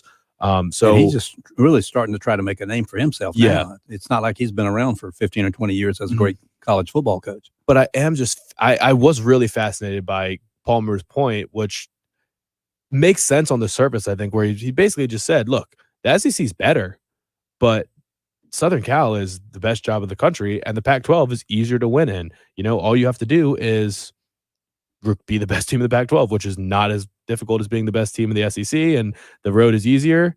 Well, how is Southern Cal the best job in the country? I don't.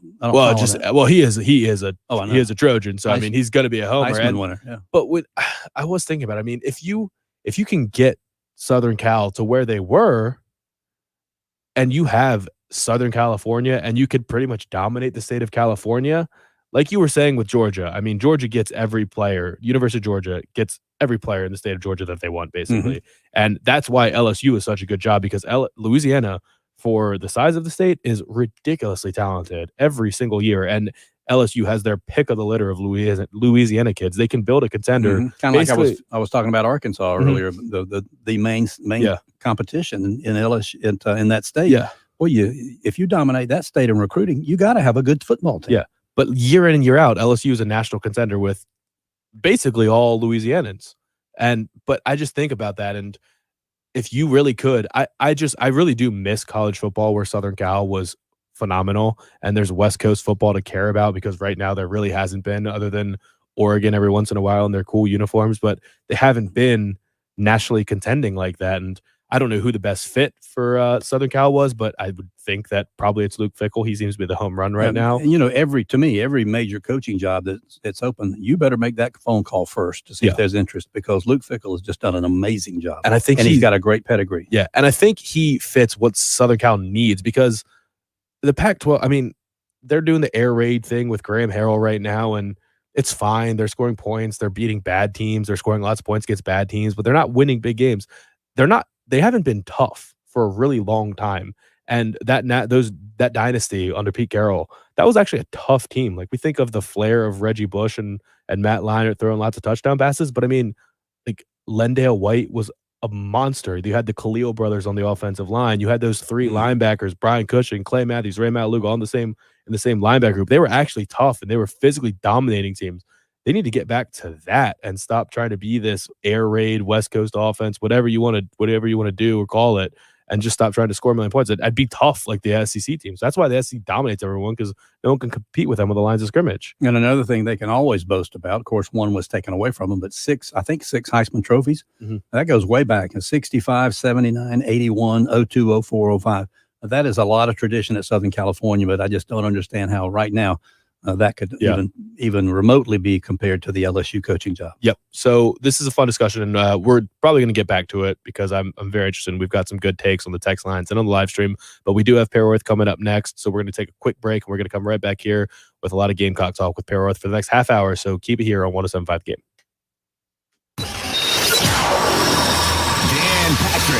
Dan Patrick, weekdays 9 until noon on 107.5 The Game.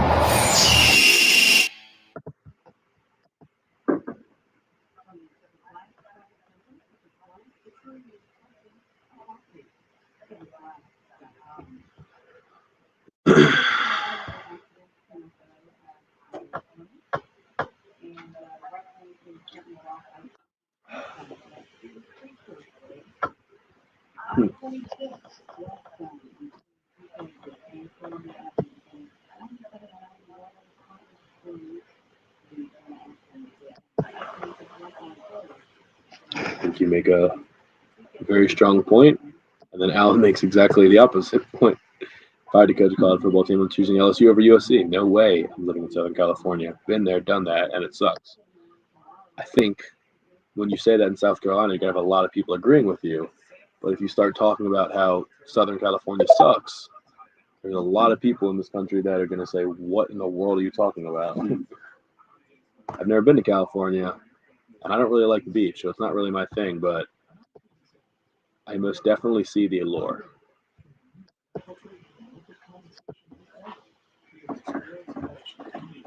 Sunny and 75 every day, never too hot, no humidity, no swampy summers. It gets swampy at LSU.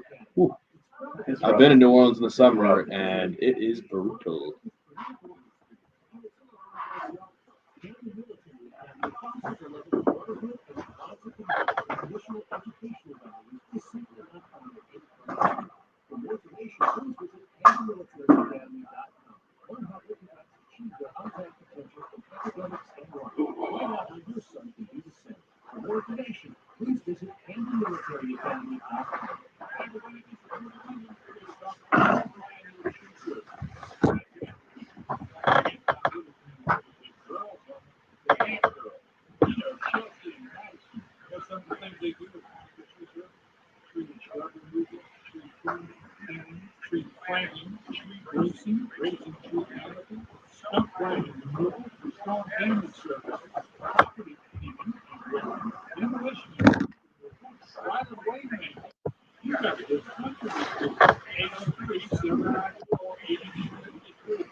Morning Hope, just in time for Perry.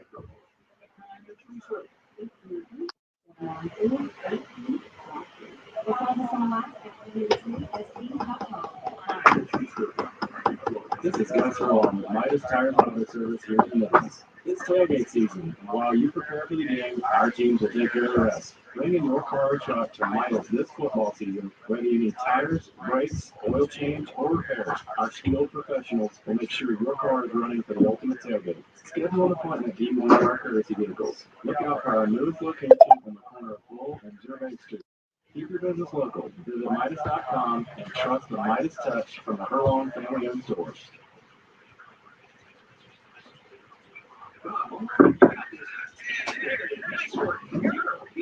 Thanks, man. I feel better than I have in years. And I gotta tell you, taking Nugenix makes a huge difference for me. Nugenix? That's the testosterone. Remember the TVS with Frank Thomas? This is a legit product. The key ingredient is tested, which helps boost free testosterone levels and increase lean muscle mass. It's really working for you. Yeah, they still give you that $200 for people to track themselves. Nugenix is a great way to reduce lean muscle and strong, more energy and endurance. I need to get a converter about it when you get it. Rob, you just got to send them a text. It's TAP to 321 right now.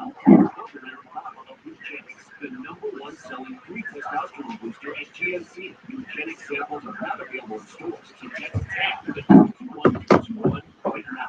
TAP. Just figured out why. Kelly and Wiegand is not related to Freddie.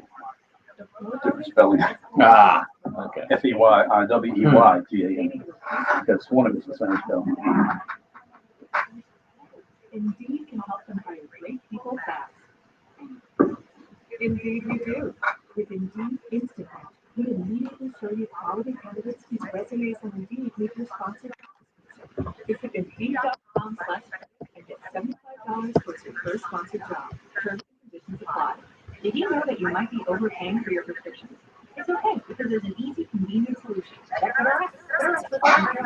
Perry is ready. Right.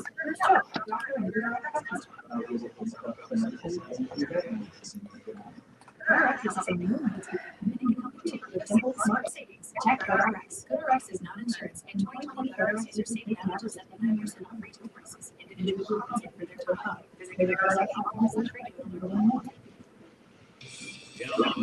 All right, here we go. Game with you wherever. That next break's about 4 minutes, FYI. So, if you get out at 45-ish.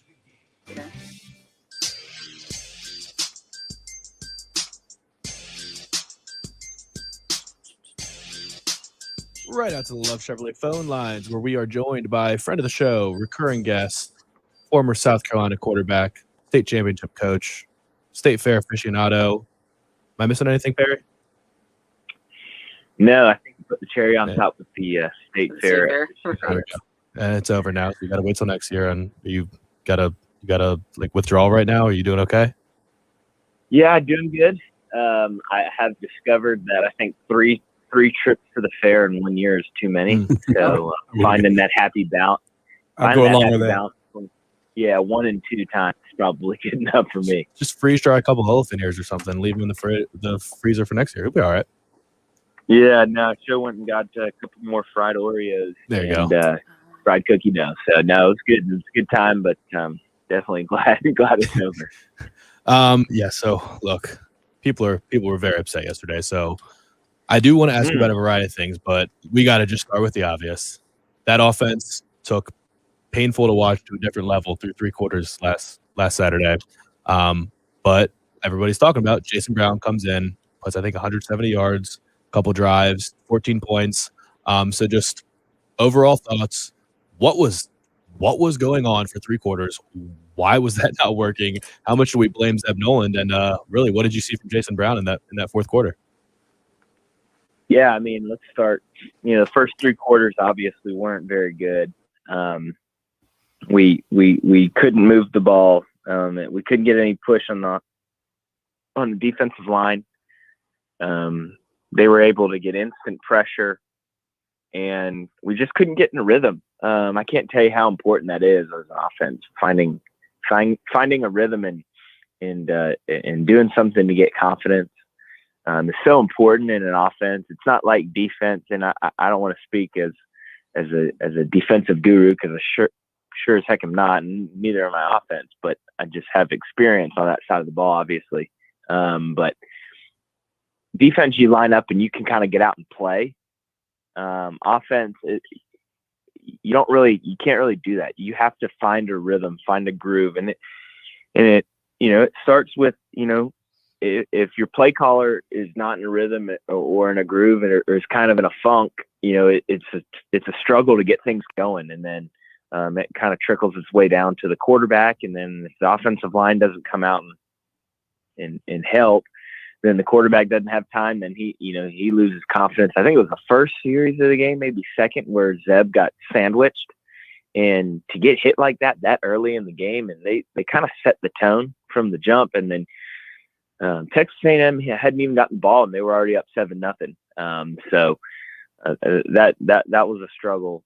But I guess on a positive note, Jason Brown looked fantastic. Moved the ball, did have a couple turnovers, but looked to be pretty elusive. Had some great throws, and last night social media was circulating about Zeb having a little knee procedure, and I don't care if it's a procedure on your left hand. I mean, when you play again in 12 days, it makes it tough to come back. So I expect to see him against Florida, and maybe with his mobility a little bit and escapability, that might help. I don't really know, but it was nice, and it was cool to see him play and play well. I know that was a big night for him and his family. So kudos to him. But yeah, hopefully, we can find a spark in the bye week to kind of resurrect this offense and get ready for the back stretch of the season. Good morning, Perry. I had emphasized today and yesterday what I call the pocket presence of Jason Brown, kind of the sensing the rush, getting out of trouble. I didn't realize, I was led to believe that he was not very mobile quarterback, but then I started reading his high school numbers and his college numbers at St. Francis, and he had a lot of rushing yards. Am I putting too much into the fact that his pocket presence alone should give him a good shot at being the starting quarterback on this team? Yeah, absolutely. I think that's a great point. I think a lot of times we as fans get confused on athletic ability and speed and mistaking that for pocket, mobility and escapability. I was never a fast quarterback. My dad used to preach from the time we were little kids, whether it was me or my brother, that we always needed to work on our escapability. And that ultimately was going to help us as quarterbacks, because he knew we didn't have that top end speed. But if we could practice being elusive, getting outside the pocket, then using, our eyes to find an open receiver down the field, that was going to help us. And Jason really looked to, come natural to him in kind of that arena, something that Jake Bentley was very good at when he was at Carolina, was escaping the pocket, finding open guys down the field, and making great kind of improvised plays. If Jason Brown is capable of doing that, I mean, put him out there. I mean, at this point, it should be we should be trying just about everything we can to find a spark and find something click offensively, because we just hadn't had the year that we had hoped for. So maybe, get him and EJ Jenkins back out there. We saw him in the spring game throw him 2 touchdowns, and his first pass in the game the other night throws a dart to his buddy. So maybe he really does have a great connection with his childhood friend, and put him out there and let's see what happens. I mean, if Zeb's not 100% and, we've been struggling like we have, let's put him out there and see if maybe he's the spark plug we need to get some more momentum on offense. And the way the blocking has broken down this year, just from a health standpoint alone, a medical standpoint, well, you want a moving target instead of a stationary target. And I think Jason gives you that more than any other quarterback on the team. But before I turn it back over to a question from Patrick, weren't you at Kyle Field? Didn't you have that long touchdown run? So I don't want you to sell yourself short as far as your speed there. We joke about it, Tommy, every time I come on the morning show about how I'm a dual threat quarterback because of my one QB draw run. That was a long one. 60-something yards. It took me about as long as it was the flight to get out to Houston for the game. But no, we made it down there. No, but no, it was a cool experience. Every time I always love to talk about my experience in College Station, and not the game, just an incredible atmosphere. They got a great fan base out there. I've heard nothing but positive things, and that's a great program. And Jimbo Fisher, he's one of my favorite college football coaches and has been for probably 10 years, being a kid, over 10 years, being a kid from Jacksonville, Florida. I grew up a Florida State fan. And when he took over for Bobby Bowden at Florida State, I was very excited as a young high schooler. And went and camped at Florida State a couple times, did a couple of visits there, and he was first class, he and his staff. And I know they're doing the same type of thing at Texas A&M. And it's a shame that they dropped that game to Mississippi State, or else they'd be staring at a shot at the SEC title. But maybe Alabama will slip up one more time and give them that shot. But kudos to Jimbo and their staff there. I mean, Texas A&M, they got a good ball club. So we didn't get slapped around by a bad team. It is unfortunate the way that we ended up losing. Well, you mentioned Kyle Field, and it's a crazy environment, and they're a talented team. And I want to go back to your first answer about Zeb getting sandwiched on the second drive of the game and how that kind of affects you mentally. It makes me think of the Sam Darnold comment where he got caught mic'd up saying, "I'm seeing ghosts out there." I guess that was more about like disguise coverages and things like that. But there was, I don't know if you remember the one play where Zeb in a 3-man rush throws the ball off his back foot, like running backwards as if there's guys surrounding him. I mean, is that something that you see or you've experienced when you're just playing against a defense that seems to be in your grill as soon as the ball is snapped, where you just kind of imagine that there's pressure and have to get rid of it quick? And is that just a lack of trust in the offensive line? Is it the defense is so good you just panic, or what? Yeah, it's a little bit of all of that, Patrick.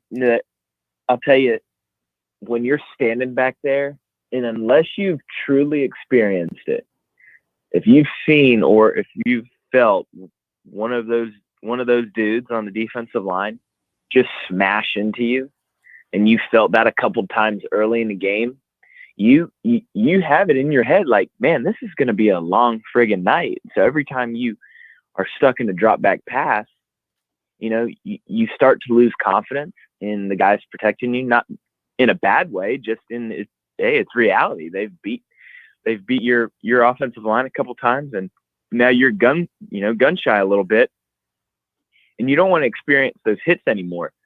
So you do whatever you can, and sometimes when teams bring pressure, you see that linebacker blitzing, so you start to panic. Well, you kind of forget that your guard or your center is going to pick that blitz up. But just the visual of them running at you, even if it's on the other side of the ball, will make you panic after you've been clocked a couple times. And the great ones always really do find a way to keep confidence in the offensive line, but also the great ones typically have great offensive lines. Right. I always talk about it now as a former player and coaching for 5 years. Quarterbacks are judged off of wins and losses. But they're easily the most dependent player on the field. Guys don't block, guys don't run, don't take care of the ball, they fumble. Defense has got to make plays, special teams, and then the quarterback, gets the glory for the win and the brunt of the loss, when they lose. It's kind of an interesting deal, but when you play quarterback, you sign up for it. That's kind of how it goes. It's just kind of an interesting deal that I've noticed ever since I got done playing and just really started watching football, and then especially coaching it. Yeah. So I was thinking about would you just talk about those beasts running at you? I think that actually got to the offensive line too, because we got to take a break, but I want to ask you when we come back about the snaps. I mean, I haven't seen anything like that on South Carolina in a while. I mean, just wild snaps all over the place. So I want to talk about that. A comment Zeb made about that, and then also, if we have time, I want to ask about the Clemson game. I saw you tweeting about Kenny Pickett, and I want to hear if you have any thoughts about why DJ has been so bad for Clemson and what Kenny Pickett does special. So we'll get to all that when we come back here on 107.5 The Game. Hang tight.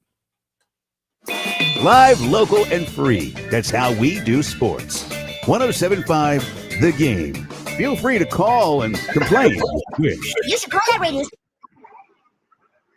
We really do need to figure out a way to get Perry on the live stream.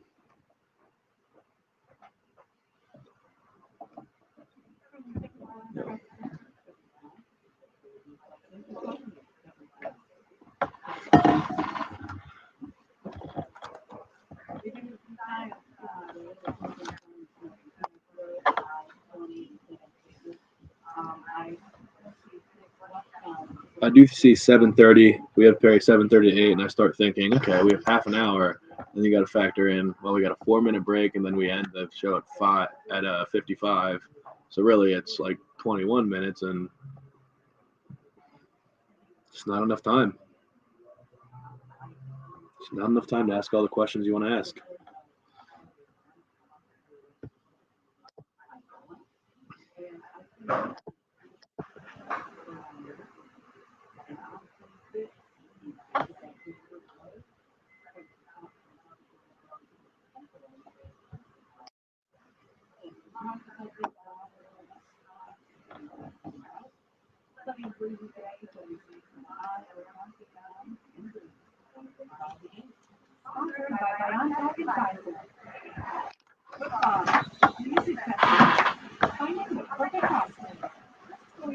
Autumn to remember.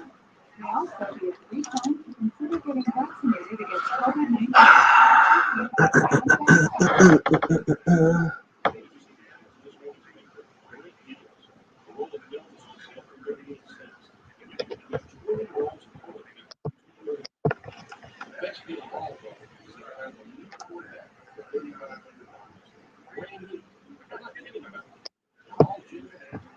Yeah, he'd be good on the live chat for sure. Problem is, I don't know if he's at work or what. Sometimes I feel like sometimes he's at work, so I guess the live chat doesn't always really work out.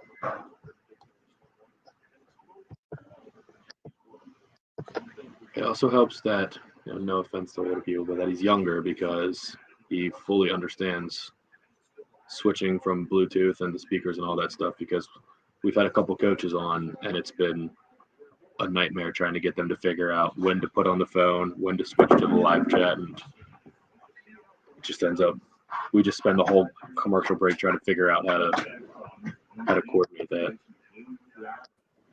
We'll get that. We'll get Perry on at some point. Yeah, I think you'd be happy to do Before it. the end of the season.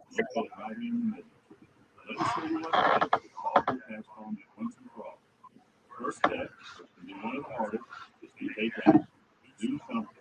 Call me, set an appointment, meet with me. Yeah, technology for old people. Not sure if it's that as much as the constraints we have in the studio make it a little more difficult, I think. One, not just technology, it's the live stream is just a brand new technology, and there's a reason they're called Zoomers. Yep. When you got to switch from phone call and then mute your computer and then take off the phone call, unmute your live stream, and turn the speaker back on your computer, people get very confused, and we have to give them all those directions. I mean, we get confused. There's half the time you'll see us and you'll say in the comments echo or we can't hear you because we screw it up. So yeah, it's really just not simple.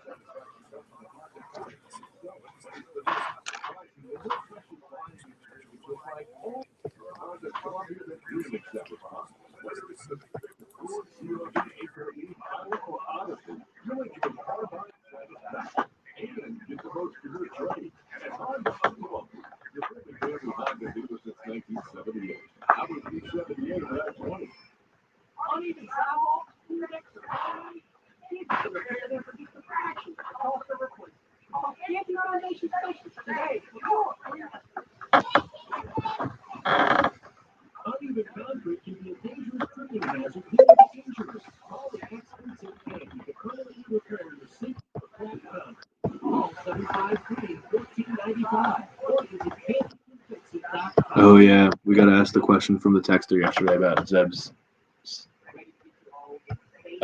taking dropbacks out of the shotgun.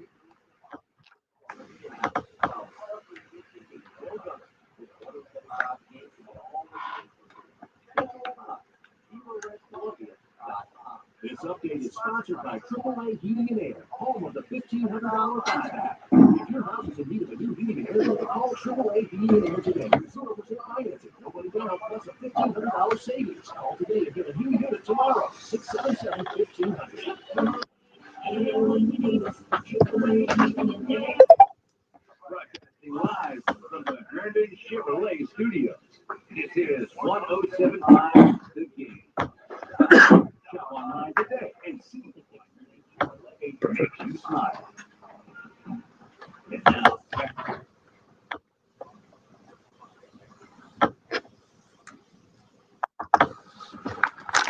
All right, last few minutes of hour two here on the early game as we are joined by former Gamecock quarterback Perry Orth. And Perry, we're just going to jump right back into it. I mentioned it, and it was pretty glaring, the snap issues on Saturday night. And I don't know if there's anything specifically you attribute that to. I know Zeb Noland said something in the postgame that Texas A&M players were clapping on the back end to signal something, and Eric Douglas thought that he heard something. Do you make anything of that? Because it wasn't just that was the snap over the head, but then there was like 3 of the first 5 snaps I think Jason Brown was snapped were bad snaps that he kind of had to corral over his shoulder. Do you make anything of the snaps? And I mean, I guess just what do you attribute that to?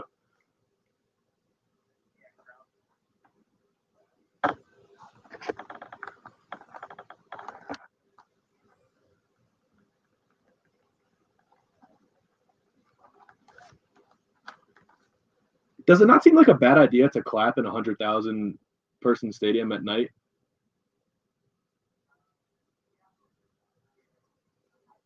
Okay. That kind of alter that, but a lot of teams, a lot of teams do it and don't really have any issues. I think more than anything with the bad snap could have been the pass rush and the center having to get his hands up quick and just firing that thing back and not getting ready to, and kind of prematurely throwing his hands out in front to block. But yeah, the clapping thing, I could see the defense kind of clapping, kind of right, getting in that stance and doing like a quick clap or, kind of messing with the center to get him to jump. Stuff like that happens all the time. But yeah, the clapping is a new thing within the last 5 years. Perry, when I see an offensive line getting overwhelmed on a consistent basis like South Carolina's and not just this particular game, I start thinking, halfway through a ball game, I'm thinking when it starts happening again, that misdirection might be the only thing that's left from a deception standpoint to combat those guys just pinning their ears back and coming. I know it's more difficult when you only got a one-back set with the quarterback. I'm thinking maybe of the old style crossbuck where you fake one way, hand it to the other back, going the other. But as far as the Carolina situation right now, wouldn't you think that a misdirection would be one way to try to combat that fierce rush? Yeah, no, I mean, Tommy, that's just counter nowadays. I mean, that kind of block back, you block down and you pull a backside guard. What we do at AC Flora is we'll keep a tight end in the hip position. And we'll pull a guard and pull the tight end, and kind of get guys on edges. That's a great way. Some draws, I know you're not going to run QB draw with Zeb, but maybe Jason Brown. Anything to let those guys pin their ears back and rush, let them rush, and then flip it right underneath. Stuff like that. One thing I know Coach Elliott loved to do when I was playing, he'd like to cut.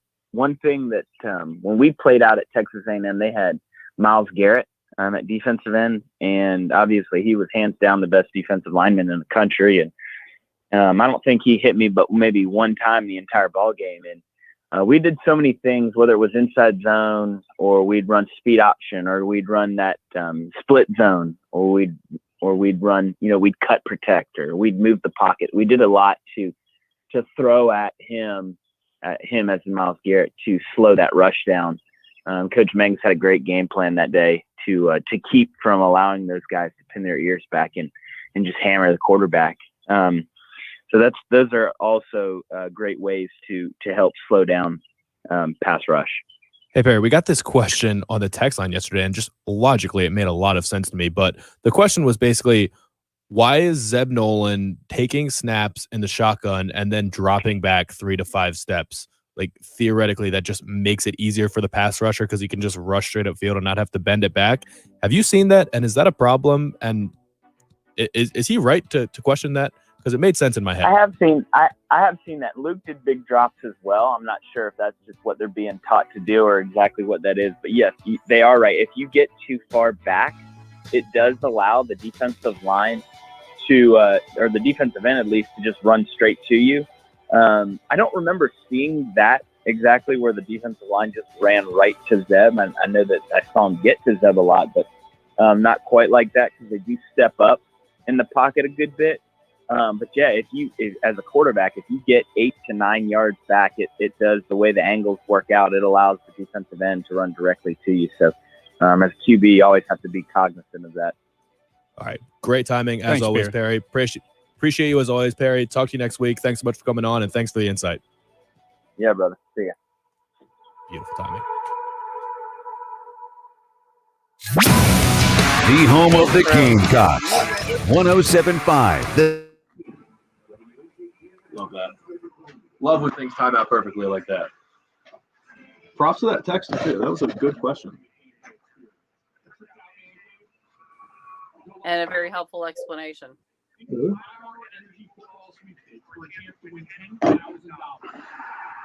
I think what I like the best when Perry's on is when we have a criticism that we might think is dumb because we're not coaches and we don't really know, and Perry just confirms, like, yeah, no, you're actually right. That's stupid.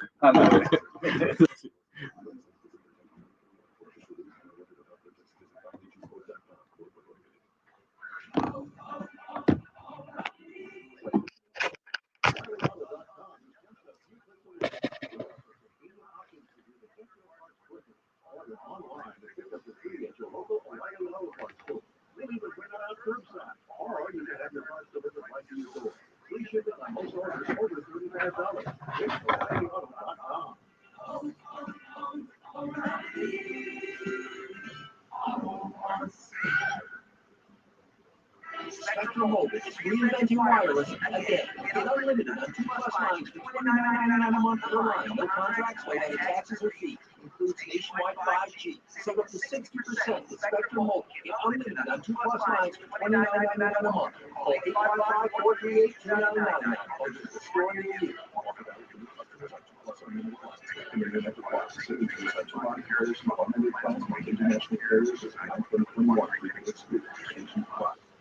Hey, if you got a whole new roof and you need a whole new roof, you need to call Midstate Roofing. 356-1919. For nearly a quarter of a century, Midstate Roofing has established its reputation as the leader in the roofing industry.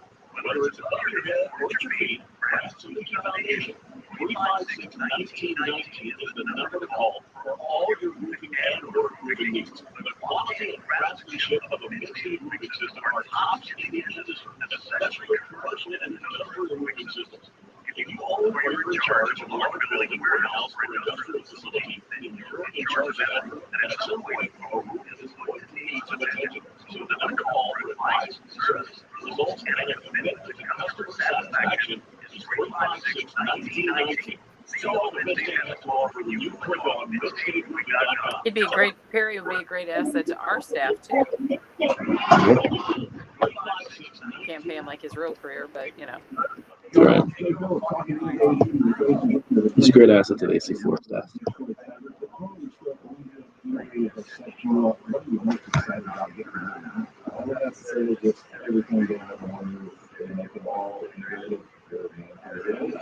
Smart TVs, sound systems with Sonos, surround sound, insane, all speakers, control board system that controls everything from the smartphone, from the wall, touchpad, having everything all at the same, making everything easy for us, and making sure our house is safe. If your mom needs to like check on your house, you're on the road and like open the shower, you can put TV You can unlock the house. You can set a code just for her to be able to have a button when you walk in the door to turn the lights on, turn the TV on. Anything you can think of when it comes to a smart home, Radio Media can do it. And that's pretty small and high level. I know you guys will too, whether you're doing a remodel or anything else. 803-948-8337.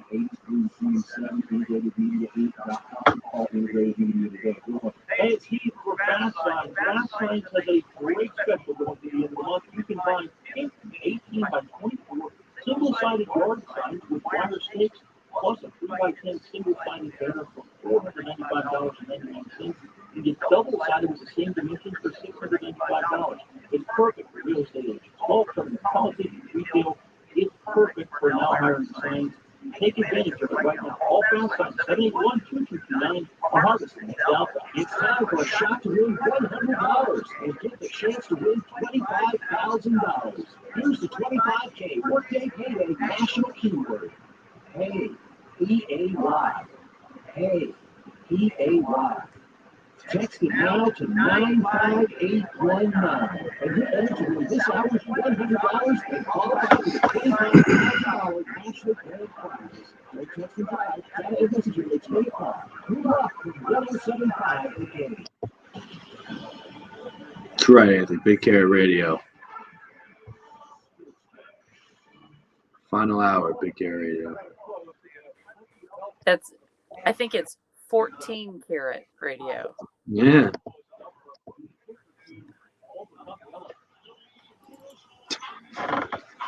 Peter said they're going to work on what we do well. What exactly is it they do well? They run out of the tunnel like nobody's business. That's what they do.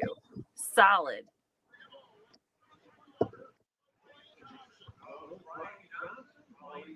Officially, NFL Twitter is actually made a couple of field goals in his NFL debut. That one was a field goal of 33 yards, and his was 13-10 win over the Seahawks in the Monday night game.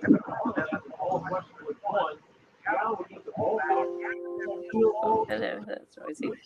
18 yards. Their last drive, twice five times in the game. Seahawks lose their third straight game. First three game winning streak ends. They hear the 2-5 through 4-2. That game was week 7. Week 8 begins Thursday night with great matches. The Cardinals and Packers, the three-game likely beat without Devontae Adams. He's been laying on the reserve overlook. The Jets requires Joe Flacco of the Eagles for an additional 6 rounds. They make that move on the team and announce their rookie quarterback, Zach Wilson, will be out up to the month.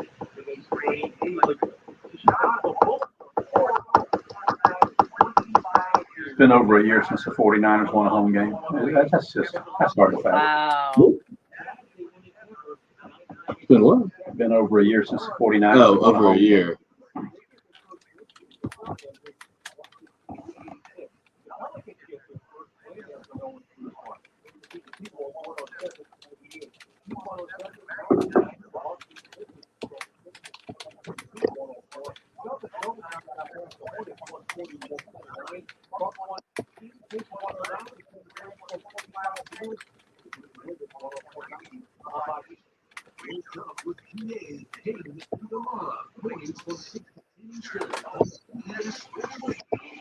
Gilbert.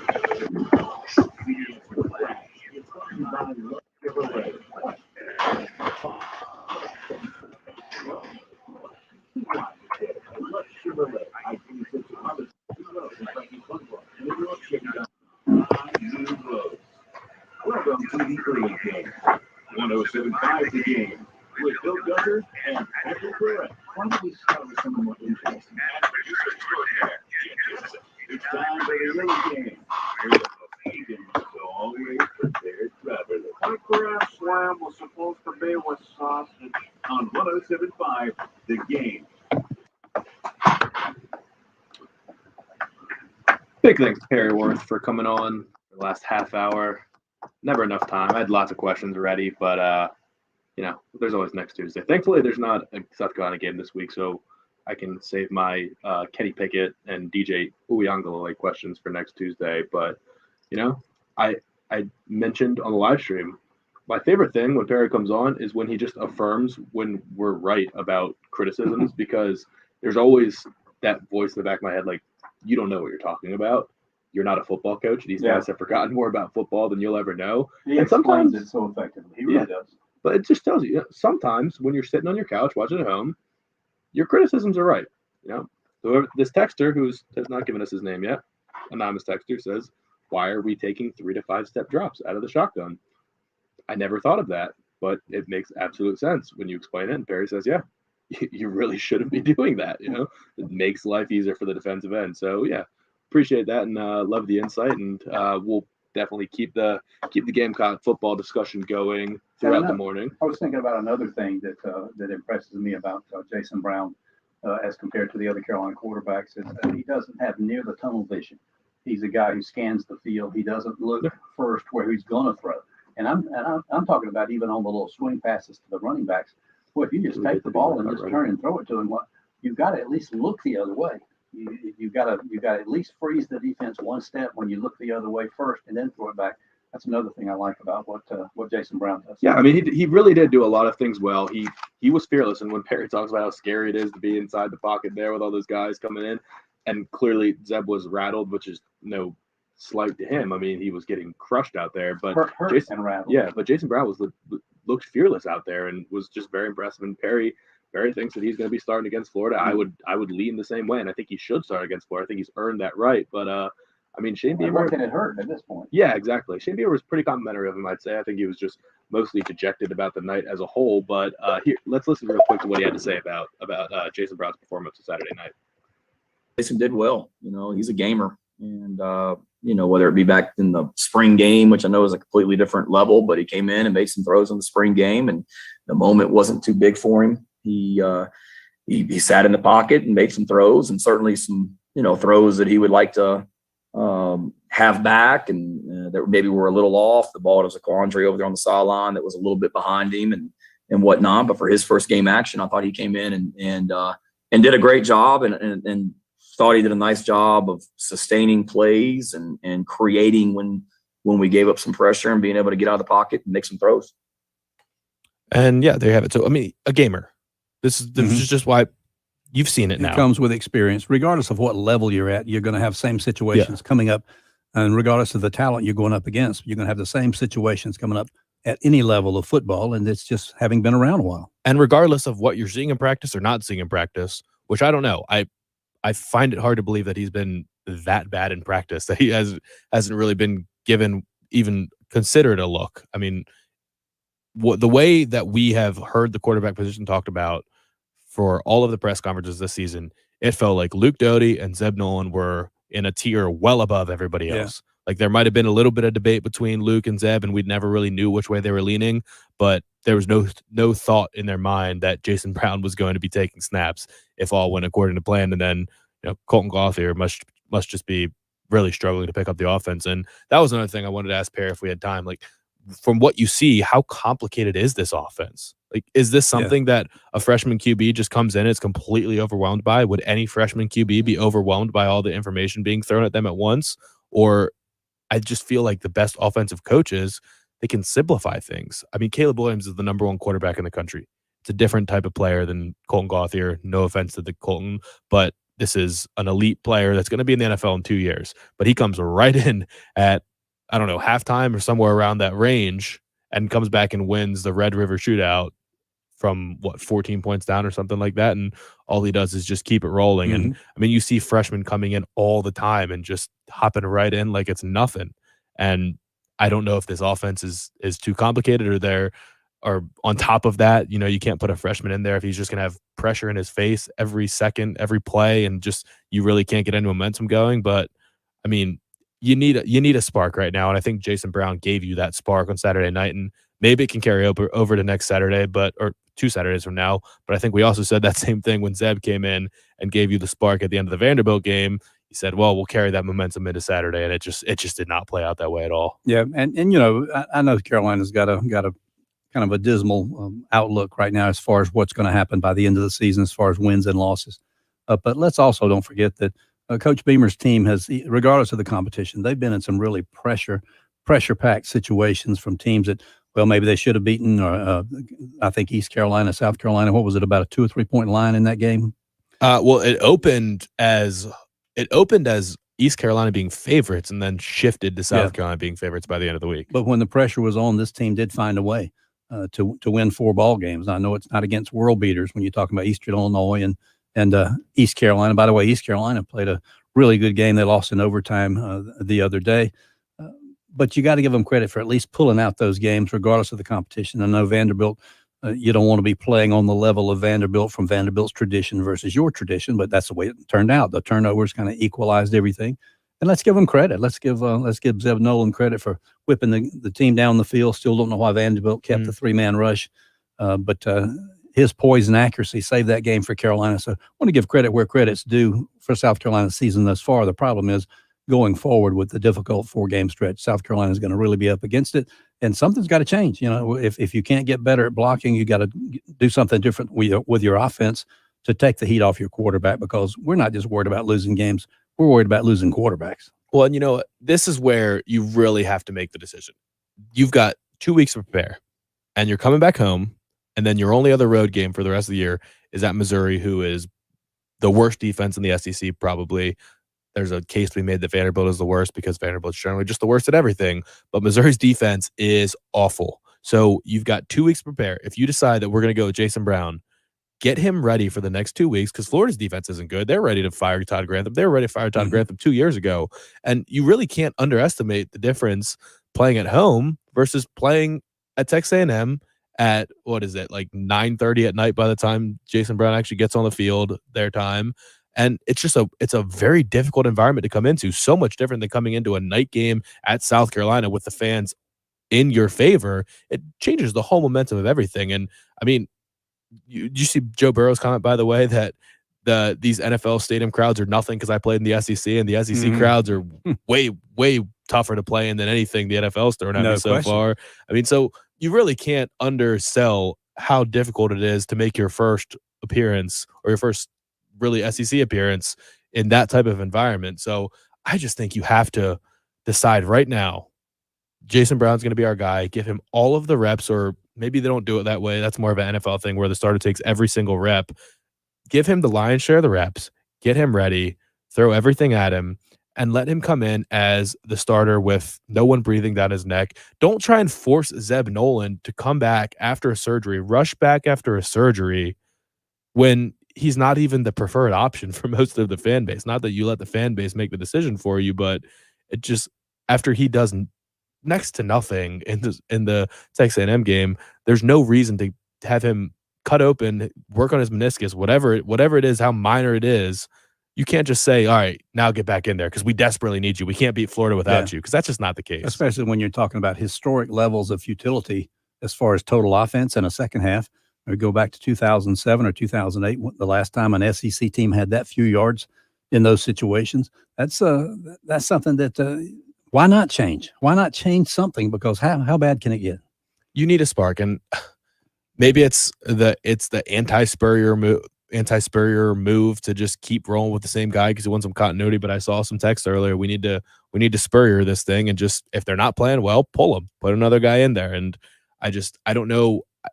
Now I'm starting to doubt, though, is Colton Gauthier really that far away as they're saying? Because we were led to believe that Jason Brown was just not ready for this level. And he came in there in a really tough environment and quintupled, whatever it was, just blew away the entire production of the entire game in a 10-minute span. So, I mean, if we put Colton Gauthier out there, is he a game or two? Could he be ready to play? Like, why not? Why not just go into Florida and say, Jason Brown's a starter, Colton Gauthier's backup. And again, and we'll see what happens. Again, we referred to this before, yesterday and today.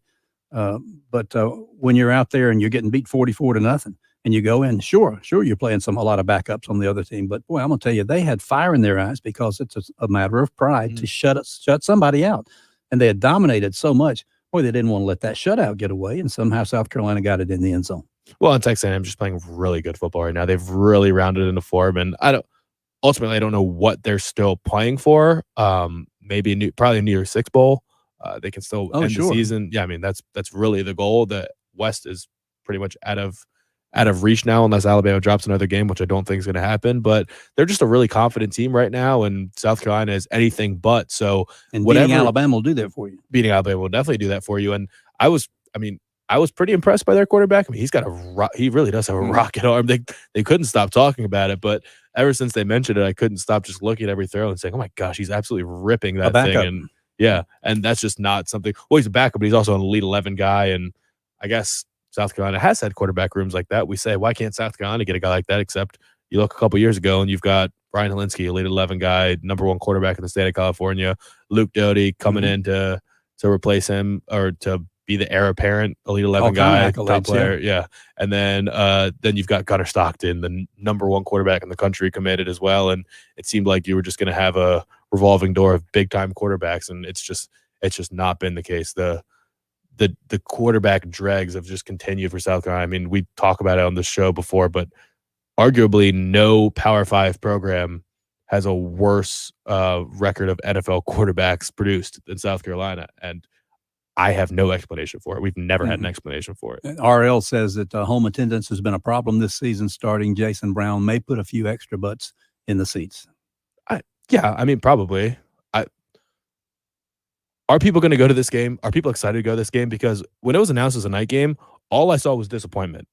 I mean, legitimately, everyone was like, okay, well, and it used to be now the that other we way stink, around. why don't we just play a noon game and get this thing over with? That's basically the mindset that everyone's been having. And I tend to agree with that because I like to just put the game on at noon and have the day to myself. But I mean, if South Carolina just gets absolutely beat down, then it kind of ruins the rest of your day too. And I'm actually going to the Florida game, so I will be kind of happy to tailgate all day. Oh, sure. Although I'm so much more of a homebody that just likes to have 4 TVs on and watch all the games. I'm a little bit bummed that I'm gonna have to tailgate for a game that South Carolina might get blown out. Well, let me ask you this: going into the Florida game, people always talk about signature wins, and this team, it's been a struggle, no question about it. Even though Florida's they're wanting to fire their defensive coordinator because they're giving up too many yards, too many points. Wouldn't you still call that a signature win if you play against all those great athletes that Florida has, and you can kind of avenge the last 2 seasons? Yeah, I think Florida's frustration, unbelievable level 2 years ago in that game in Columbia. I think Florida's always a signature win. I mean, they're not down like Tennessee is. Yeah. I mean, they always have the reputation, and South Carolina's had a reputation of playing Florida close too. Even when Florida's had really good teams the last couple of years with Kyle Trask and going to SEC championships and basically giving Bama the best game they played all year last year in the SEC championship. And South Carolina's played these games close and deserved to win some of them, if not for Israel Mukuamu being held for 75 yards down the sideline as whichever running back, I can't remember which running back it was at this point, scores a touchdown. I mean, they've had opportunities to win these games. So yeah, I think it would still be I still think it would be a big win. It would be more of a signature win if it led to a bowl game. If you ride the momentum of this into maybe knock off of Missouri. Yeah, a win in Columbia, Missouri, and then all of a sudden you're bowl eligible, 2 games left to play, one of them being Clemson, who is not a very good team right now. So yeah, I mean, that would change everything. It would be a signature win, but it would also be just an important win for the rest of this season because, you come back after a bye week, after getting your doors blown off in College Station, a really tough environment, a really good team. If you come back home and get your butts kicked in front of a home fan base at night in Williams-Brice Stadium, I don't know what the crowd's going to be like, but I mean, you got 2 more home games. You can't expect anyone to be coming out to the games. I know Shane Beamer keeps preaching, we need you guys out there. Just please respect that we're playing hard. These guys care a lot. But and he's right. He is right. I mean, they are trying, but at the same time, I totally understand any fan that says, well, we stink. Why do I want to tailgate all day, miss the other great college football games to get into Williams-Brice Stadium and probably see a loss? I mean, you have to have some confidence that South Carolina can go out there and win the game. And that's why you kind of need a shot in the arm, like replacing a quarterback and Jason Brown, who has looked good every time you've seen him, basically. I mean, the spring game, he looked good. And outside of the 2 interceptions, one of which was arguably not his fault. I mean, it was kind of thrown. It was fluky thrown behind him. Like, it should have been a better throw. But at the same time, could Zaquandre White have made that catch? Probably. And in any other circumstances, is it going to bounce up right to the defender right that behind high, him? even though Probably you weren't not. closely Yeah. covered, it Yeah. bounced up high enough where you could come pick it off. Luck was certainly a factor. So a lot of text coming in right now. I'm going to get these things lined up. We're going to be right back. We're already a little behind here. So keep it right here on 107.5 The Game. We'll be right back. Gamecock basketball head coach Frank Martin, and you're listening to 107.5 The Game, WNKT FM, Eastover, Columbia.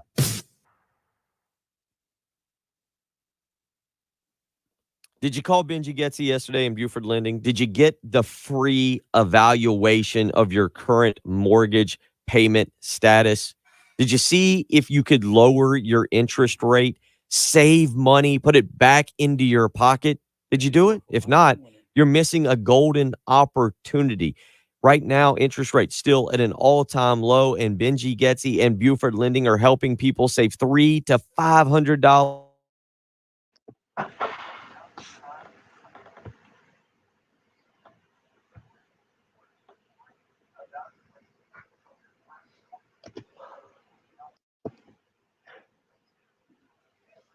What's the opposite of a unstoppable force meeting an immovable object? Stagnant. I don't even know, but that question remains to be answered. I hope it's not the UNC offense. I'll be in Missouri as well for that game. Going to 2 games in a row. I haven't been a game all year, and I'm going to get 2 games in a row.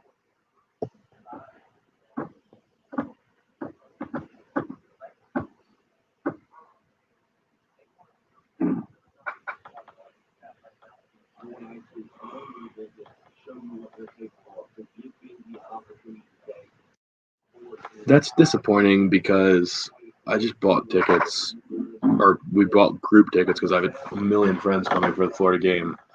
And we bought group tickets for like $50 a pop. And somebody made the suggestion, why don't we just wait? One of my friends said, why don't we just wait till they get blown out by Texas A&M and the tickets will be cheap? And that decision was not made. I would have loved to have that $30 back.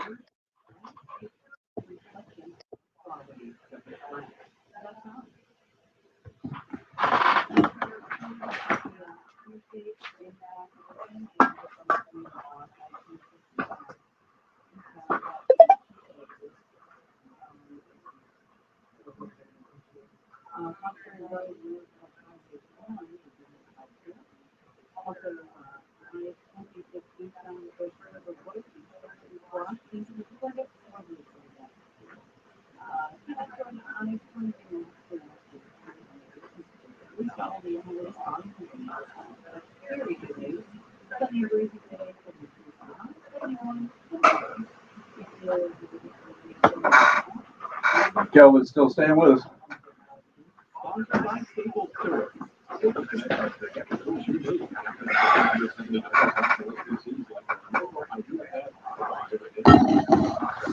Yeah, we'll go to right here. I forgot he was on hold. I never really noticed.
Spectrum Mobile is reinventing wireless again. Unlimited up to plus lines for $29.99 a month per line. No contracts, no data. 5G. probably 3 minutes max on the trivia later on.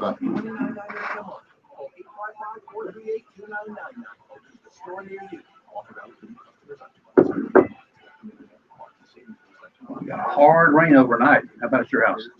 I don't think so. It was raining a little bit when I got to work. I live about a mile from here. Mile and 210. Yeah, it wasn't too bad. So I did go ahead and combine these. Okay, cool. And that way, Yeah. so if you break around 40, still plenty of time for they get you up about 45 and a half, 46. They give you time for his trip. Yeah. thing. I mean, we Yeah. can even do trivia at the end of this segment if we want to. Anytime, doesn't matter. Okay, yeah, whatever works best for you guys. But yeah, like I said, if you're going at 40, you're good, but you'll be good till then. Yeah, but if you want to just be ready for it, we could potentially call it and then break. So we're going to have a solid 15 minutes in this segment. So we'll take the call. We'll read a couple texts and see how it's looking.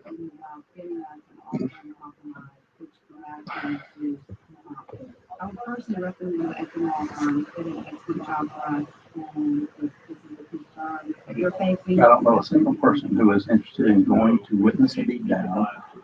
Hi, this is local attorney John Ekstrom with the Ekstrom Law Firm. For over a decade, our office has been dedicated to helping hardworking individuals and businesses solve tax problems for good. So if you have years of unfiled tax returns or are facing IRS wage levies, bank levies, or tax liens, Open the stadium like Kansas did. 771-9800 or go to EkstronLawFirm.com. That's ECTON, lawfirm.com. Tax problems solved for good. All today. We'll be glad to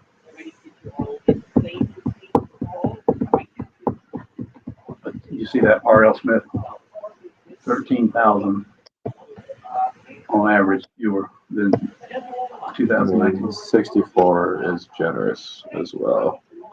I don't think, Yeah, I don't think anyone's actually Hands in the honest. seat and more like 50. Yeah, I don't think anyone's actually honest about attendance.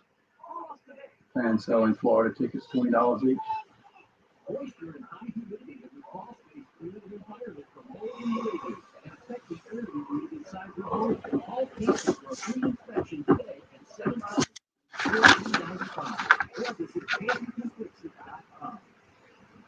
Silverados are back in stock at Herman Chevrolet. We're ready to kick the inventory shortage to the curb.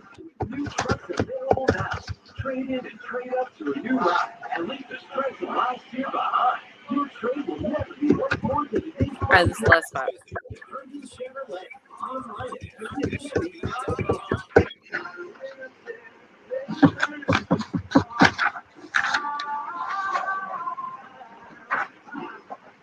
broadcasting live from the Herndon Chevrolet studio.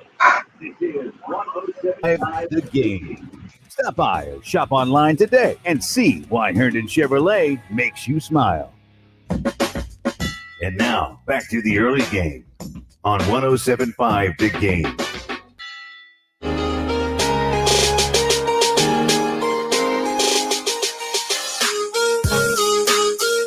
Trans-Siberian Orchestra is coming back to Columbia on Wednesday, December 8th at the Colonial Life Arena. A portion of the proceeds will benefit Family Promise of the Midlands, a charity that aims to help families experiencing homelessness in their quest to achieve sustainable independence. Tickets are on sale now. 803-404-6100. We're going to get right out to the Love Chevrolet phone lines in a minute. Just want to quickly catch you up on some of these text messages. A lot of thoughts coming in about Jason Brown. Anonymous texter says, please stop being apologetic and making excuses for this team. Nobody's making excuses for this team. They were terrible. We're fully acknowledging that. Simon says, people keep saying Jason Brown is our future, but he's listed as a senior. Does he have another year of eligibility? As we understand it, yes, he has another year of eligibility. Could always be wrong. Could always change that in the offseason. I mean, we could be getting bad information, but as I understand it, he has another year of eligibility. Yes. Miles says, if Jason is starting, I'll be more excited to go. Going regardless, in parentheses. I've also been high on Brown since seeing his St. Francis tape, so I will also be trying to convince others to go see the show. Anonymous texter says, JB looked good, but I think you're selling the coaches just a little short on their QB evals. You can't just ignore that JB was playing backups because it fits a narrative. No, we cannot. I mean, he was playing backups just like... And we've mentioned that all week, or the first 2 days of this week, that it was, granted, it was against backups, but boy, they were ferocious as far as wanting to protect that shutout. Yeah. And finally, saying Jason Brown looked good every time he's been in there is a major stretch. Yeah, kind of. But when you're talking about, when you're talking about this offense and how bad they've been, we're basically just polishing turds anyway. So it's like, what do you want us to say?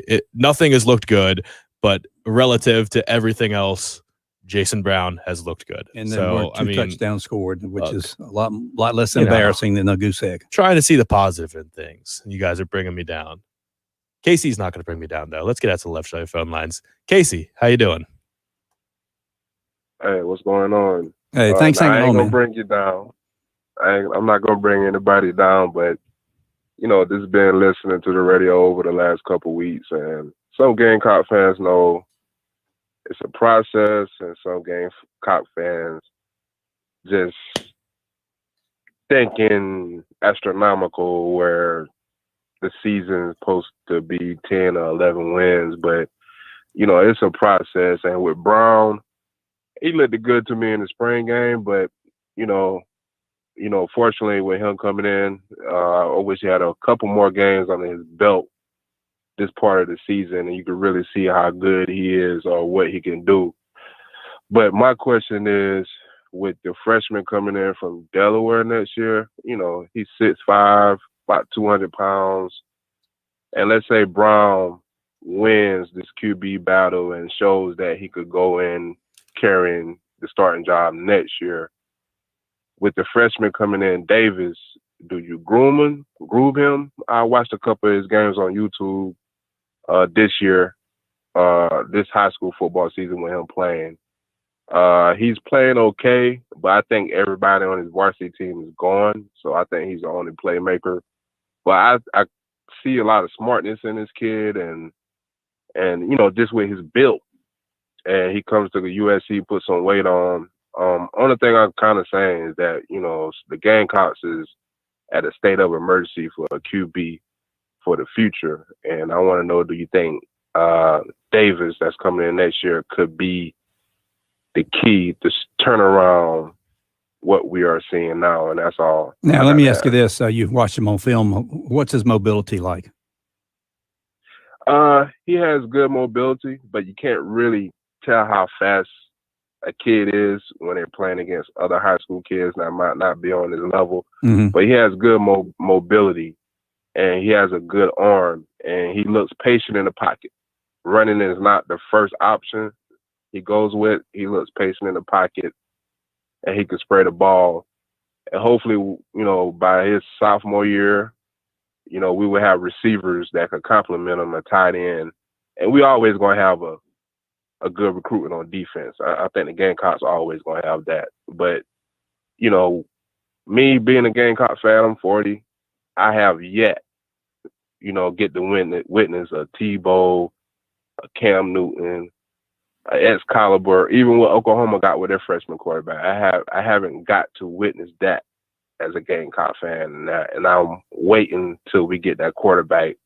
And you look back at Dabo recruiting. He always made sure he had a quarterback in place, even though DJ is struggling. It's off the subject, but with DJ, I think that's an example of these kids getting money. I think he took his foot off the gas. You give a kid $300,000, $400,000 in college, he might not thinking about the NFL no more. He think he probably already did enough to take care of his family if he's a smart kid. Mm-hmm. But back on the subject, I'm just waiting to see what Davis going to bring to the Gamecocks next year and the future to come.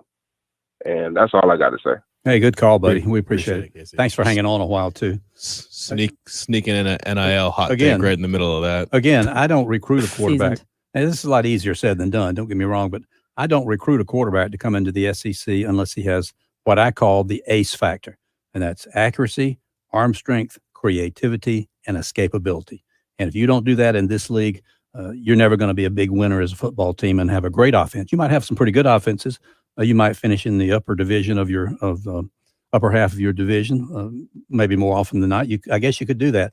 But if you don't have all those four things, if I'm a coach, offensive coordinator, whatever, I don't go recruit them. No, and to his question about is Braden Davis the answer next year, we have no idea. You're going to have Braden Davis, you have Colton Gothier, you're going to have Luke Doty, and presumably Jason Brown.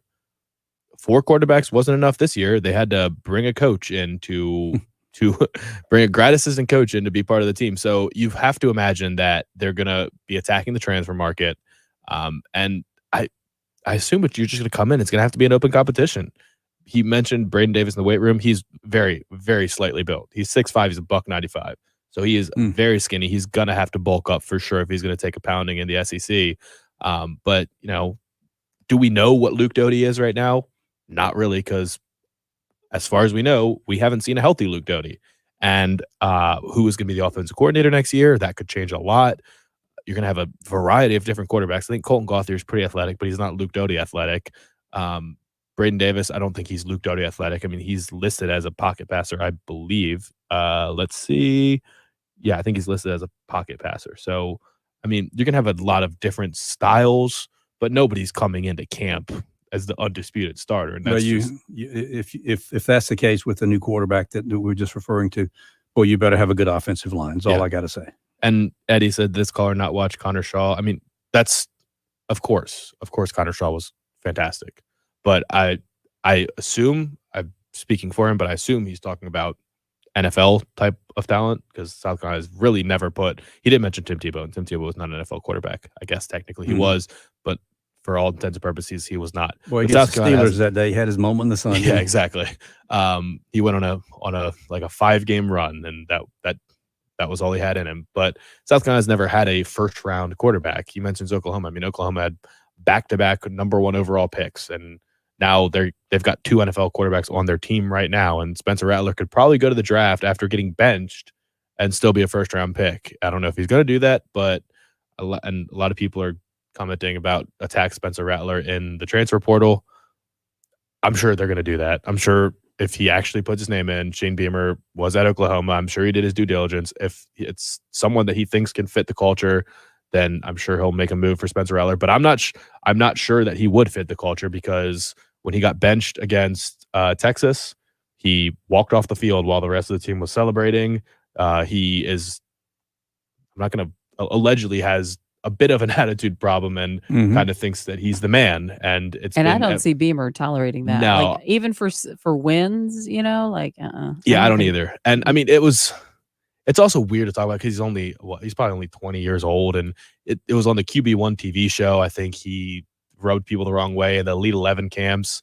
There were a lot of coaches coming out and saying, this guy thinks he's hot, you know what? And that's just kind of the vibe that he's given off. But it's also a kid that's never been humbled before, and maybe getting benched and kind of embarrassed on national television humbles you in a way that when you're the #1 quarterback in the country and nobody's ever told you that you were anything but the best, humbles you in a way that you really weren't expecting. So who knows? I mean, kids change. He's 20 years old. He's got a lot of growing up to do. We see it all the time. But and again, the thing that you got to compete against if you're a football coach in this day and age, now that the transfer portal is so easy, it's a piece of cake. You don't like the way things are, you don't have to skip a year. You just go somewhere else. Take your ball and go somewhere else. And that's what all these coaches are dealing with now, from a benching a guy or disciplining a guy. And if a guy, let's just say a defensive player, he taunts after a tackle, or a receiver taunts after he gets tackled and makes a good play. You can't go out to the practice field the next day and make them run the stadium steps for 30 minutes to pay for what they've done to hurt their team. You can't do it. They get their feelings hurt, they transfer, and end of story. So it's just a different era we're living in right now, as far as how you can practice a guy or how you can discipline a guy.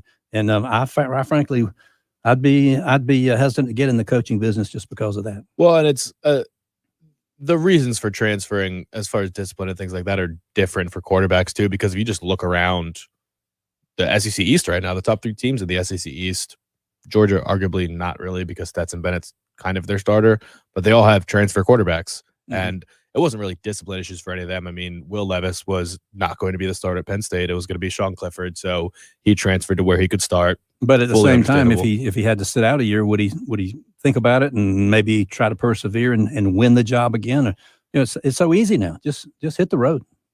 Yeah, but I mean, look, he's going to have the opportunity to make millions of dollars next year potentially if he has a great end of the season. Maybe does I actually don't even know what grade Will Levis is in or how many years of eligibility he has left.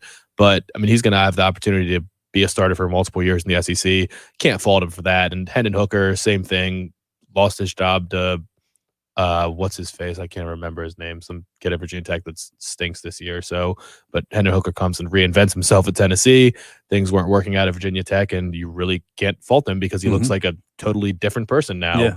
JT Daniels. Well, I don't fault him. No. JT Daniels tears his ACL. Keaton Slovis comes in, takes the job, and he got Wally pipped. So he said, you know what, I'm going to go to Georgia and potentially win a national championship. So it's different for quarterbacks, and a transfer quarterback can change the completely transform No your question. offense and your team, especially if he's kind of simpatico with your offensive coordinator, which Hendon Hooker seems to be, Will Levis seems to be, and these are both first-year coaches that are coaching these guys, and it's working out pretty well for them. Darren is up right now. He's got some thoughts on the tight ends. We really haven't gotten into that this morning at all. So, Darren, what do you think about tight ends? Hey, man, how's it going this morning? Good. How you doing?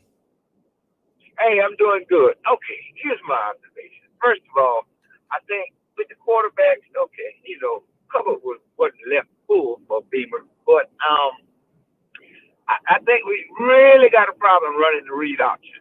I mean, a lot of times they constantly give it to the running backs when, if they pull it and run it, it's wide open because everybody's overcommitted to the run on us anyway. But you got to have speed to do that.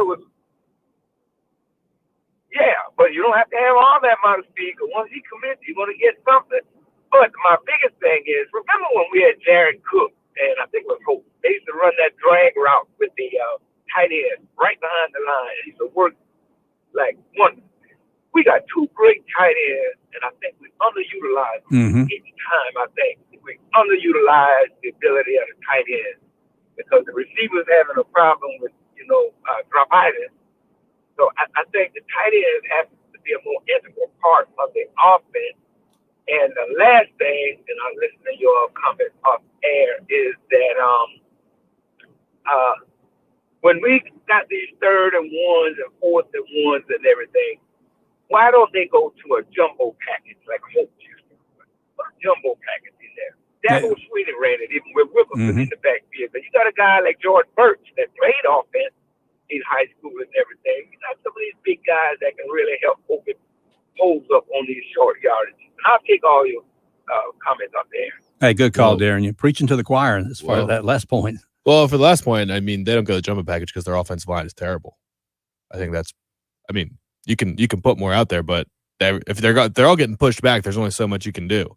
I would assume that would be the reason, but I mean, if you're going to put Jordan Birch out on the field, yeah, I agree. Let him run the ball instead of trying to throw a pass at the goal line or block for the tailback, throw an interception instead of just lose all of the momentum in a football game. But first point about the tight ends, I mean, I'm with you. I mean, Nick Muse has been underutilized all year. Let's call a spade a spade. He's not a good blocker, so what are you using him there for? Give him the football. He's caught 12 passes this year after 30 last year. 133 yards. And it's complicated a little bit 2 touchdowns. because you're running for your life. It's hard to find everybody who you want to get involved in the offense when you first thing you got to do is self-preservation. Make sure you don't get knocked out of the game. Yeah. It should be easiest to throw to your tight ends. This is supposed to be your safety blanket. And Jaheim Bell, has really a breakout game against Vanderbilt. 6 catches, 136 yards. What a football was player. Really a monster. And you target him behind the line of scrimmage for a loss of 3. He gets hit as soon as he catches the football, and he doesn't see a target for the rest of the game. I mean, that's unacceptable. Not that there was really time for any of these targets, but you got to have something underneath there. They have to be your safety blanket. Stop leaving these move tight ends who are not blockers. Neither of them are blockers. Stop leaving them in to block when they can't block anybody. It's just defeating the purpose. They're not blocking tight ends. Put them in routes. If you need blockers, put an extra lineman out there. Do whatever you need to do. But you're just wasting talented players by leaving them in to block and not giving them opportunities to make plays. And again, look the other way. Buy them one extra step by looking the other way before you throw to them. Don't have tunnel vision because, boy, the defense just eats that up. Yeah, bottom line, a lot of frustrating things about this offense. We could go all day on this. it's really hasn't been a lot to write home about with this offense, and we will keep discussing it. But last segment of the show coming up.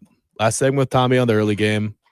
Tommy's triumphant return to the early game. Going to end with some Tommy trivia when we come right back here on the early game on 107.5 The Game. College football playoffs are here. Sometime, the crew is up against it. The breaks are beating the boys. Tell them to get out there and give it all they've got. And win just one zipper.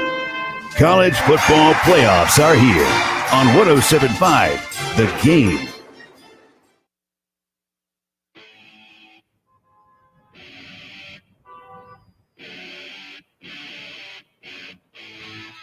From the Shepherd's Glass Traffic Center, Shepherd's Glass, a true reflection of quality. shepherdsglass.com.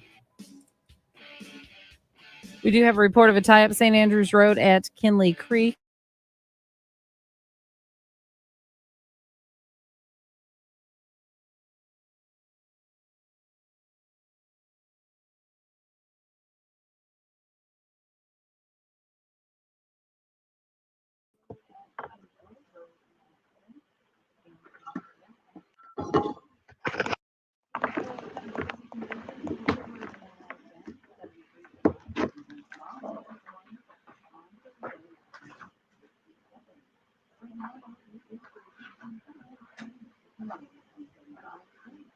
Sponsored by United Healthcare. Connecting you to better health. This is the most I've ever talked, and now my head hurts.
Agreed, Mark.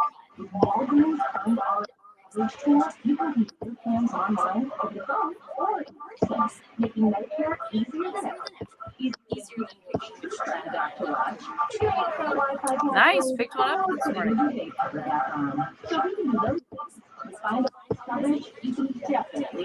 think I saw they were 879 earlier this morning. Oh, I got to come up with another couple of old-timey clips of the day.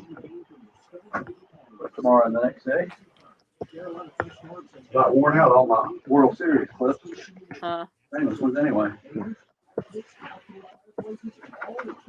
Done over the last year, I've done maybe 12 different Keith Jackson clips. Everybody loves Keith Jackson. Yeah. I don't know if I can find anything entertaining out of that stash. Doing a lot of Bob Fulton and a lot of Todd Ellis calling, for example, we've used this one twice. What I'm getting ready to talk about on this date in 2013. Connor Shaw came in at Missouri. Yep. They were 5th in the country and undefeated. That pass he made to Bruce Ellington, that was on this date 8 years ago. So How can you not be impressed by his knowledge? Running out of highlights. But I guess it's okay to repeat them after a month or two. Yeah. So everybody doesn't hear them. Especially the good ones. Jay Phelps 81-yard punt against Clemson. 880 subscribers. Slowly but surely working their way up. Yeah.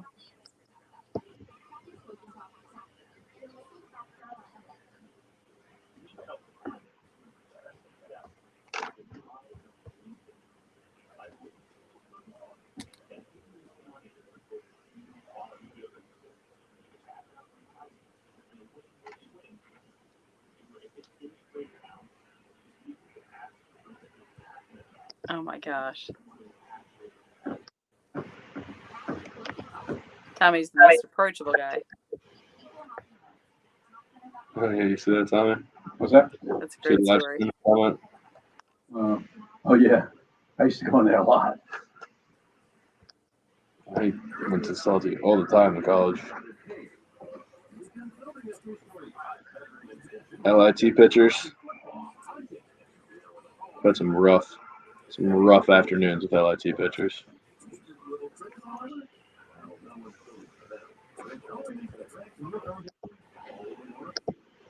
Do you have the secret foundation you need experts?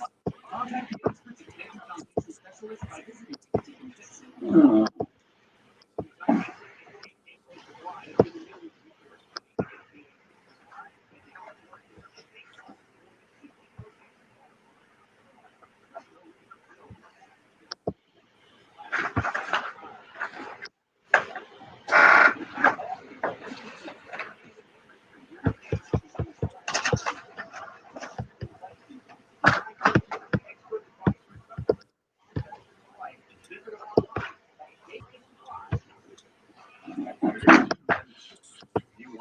Your stuff in grade age, point B. It could take months as you breathe the elements with your caravan of horse-drawn carriages.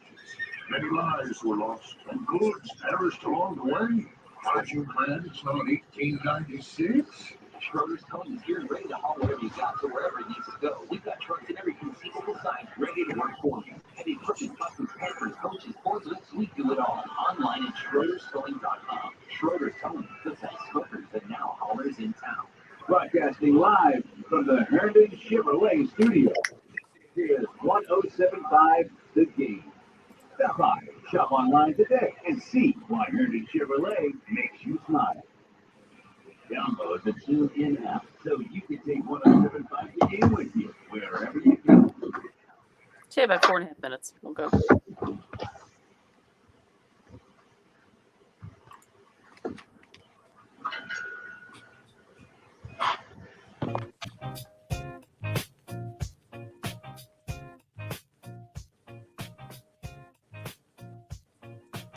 And welcome back to the early game. It's a good time now for some Tommy Trivia brought to you by Midstate Roofing. If you have a leak, well, let Midstate take a peek. MidstateRoofing.com or call them at 356-1919. Gamecock football history on this date.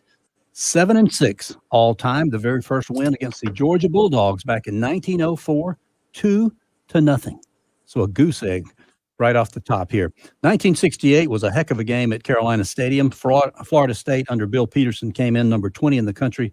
Great offense. Of course, Carolina was a very explosive team on offense, too. It ended up 35-28 Seminoles in front of 42,000 at Carolina Stadium as they rolled up 568 yards to Carolina's 484, and a record set in that game by Ron Sellers, who went on to play for the Dallas Cowboys, receiver for the Seminoles, 16 catches, the most ever against Carolina. That was matched in 2005 by Earl Bennett of Vanderbilt in a Carolina win that year.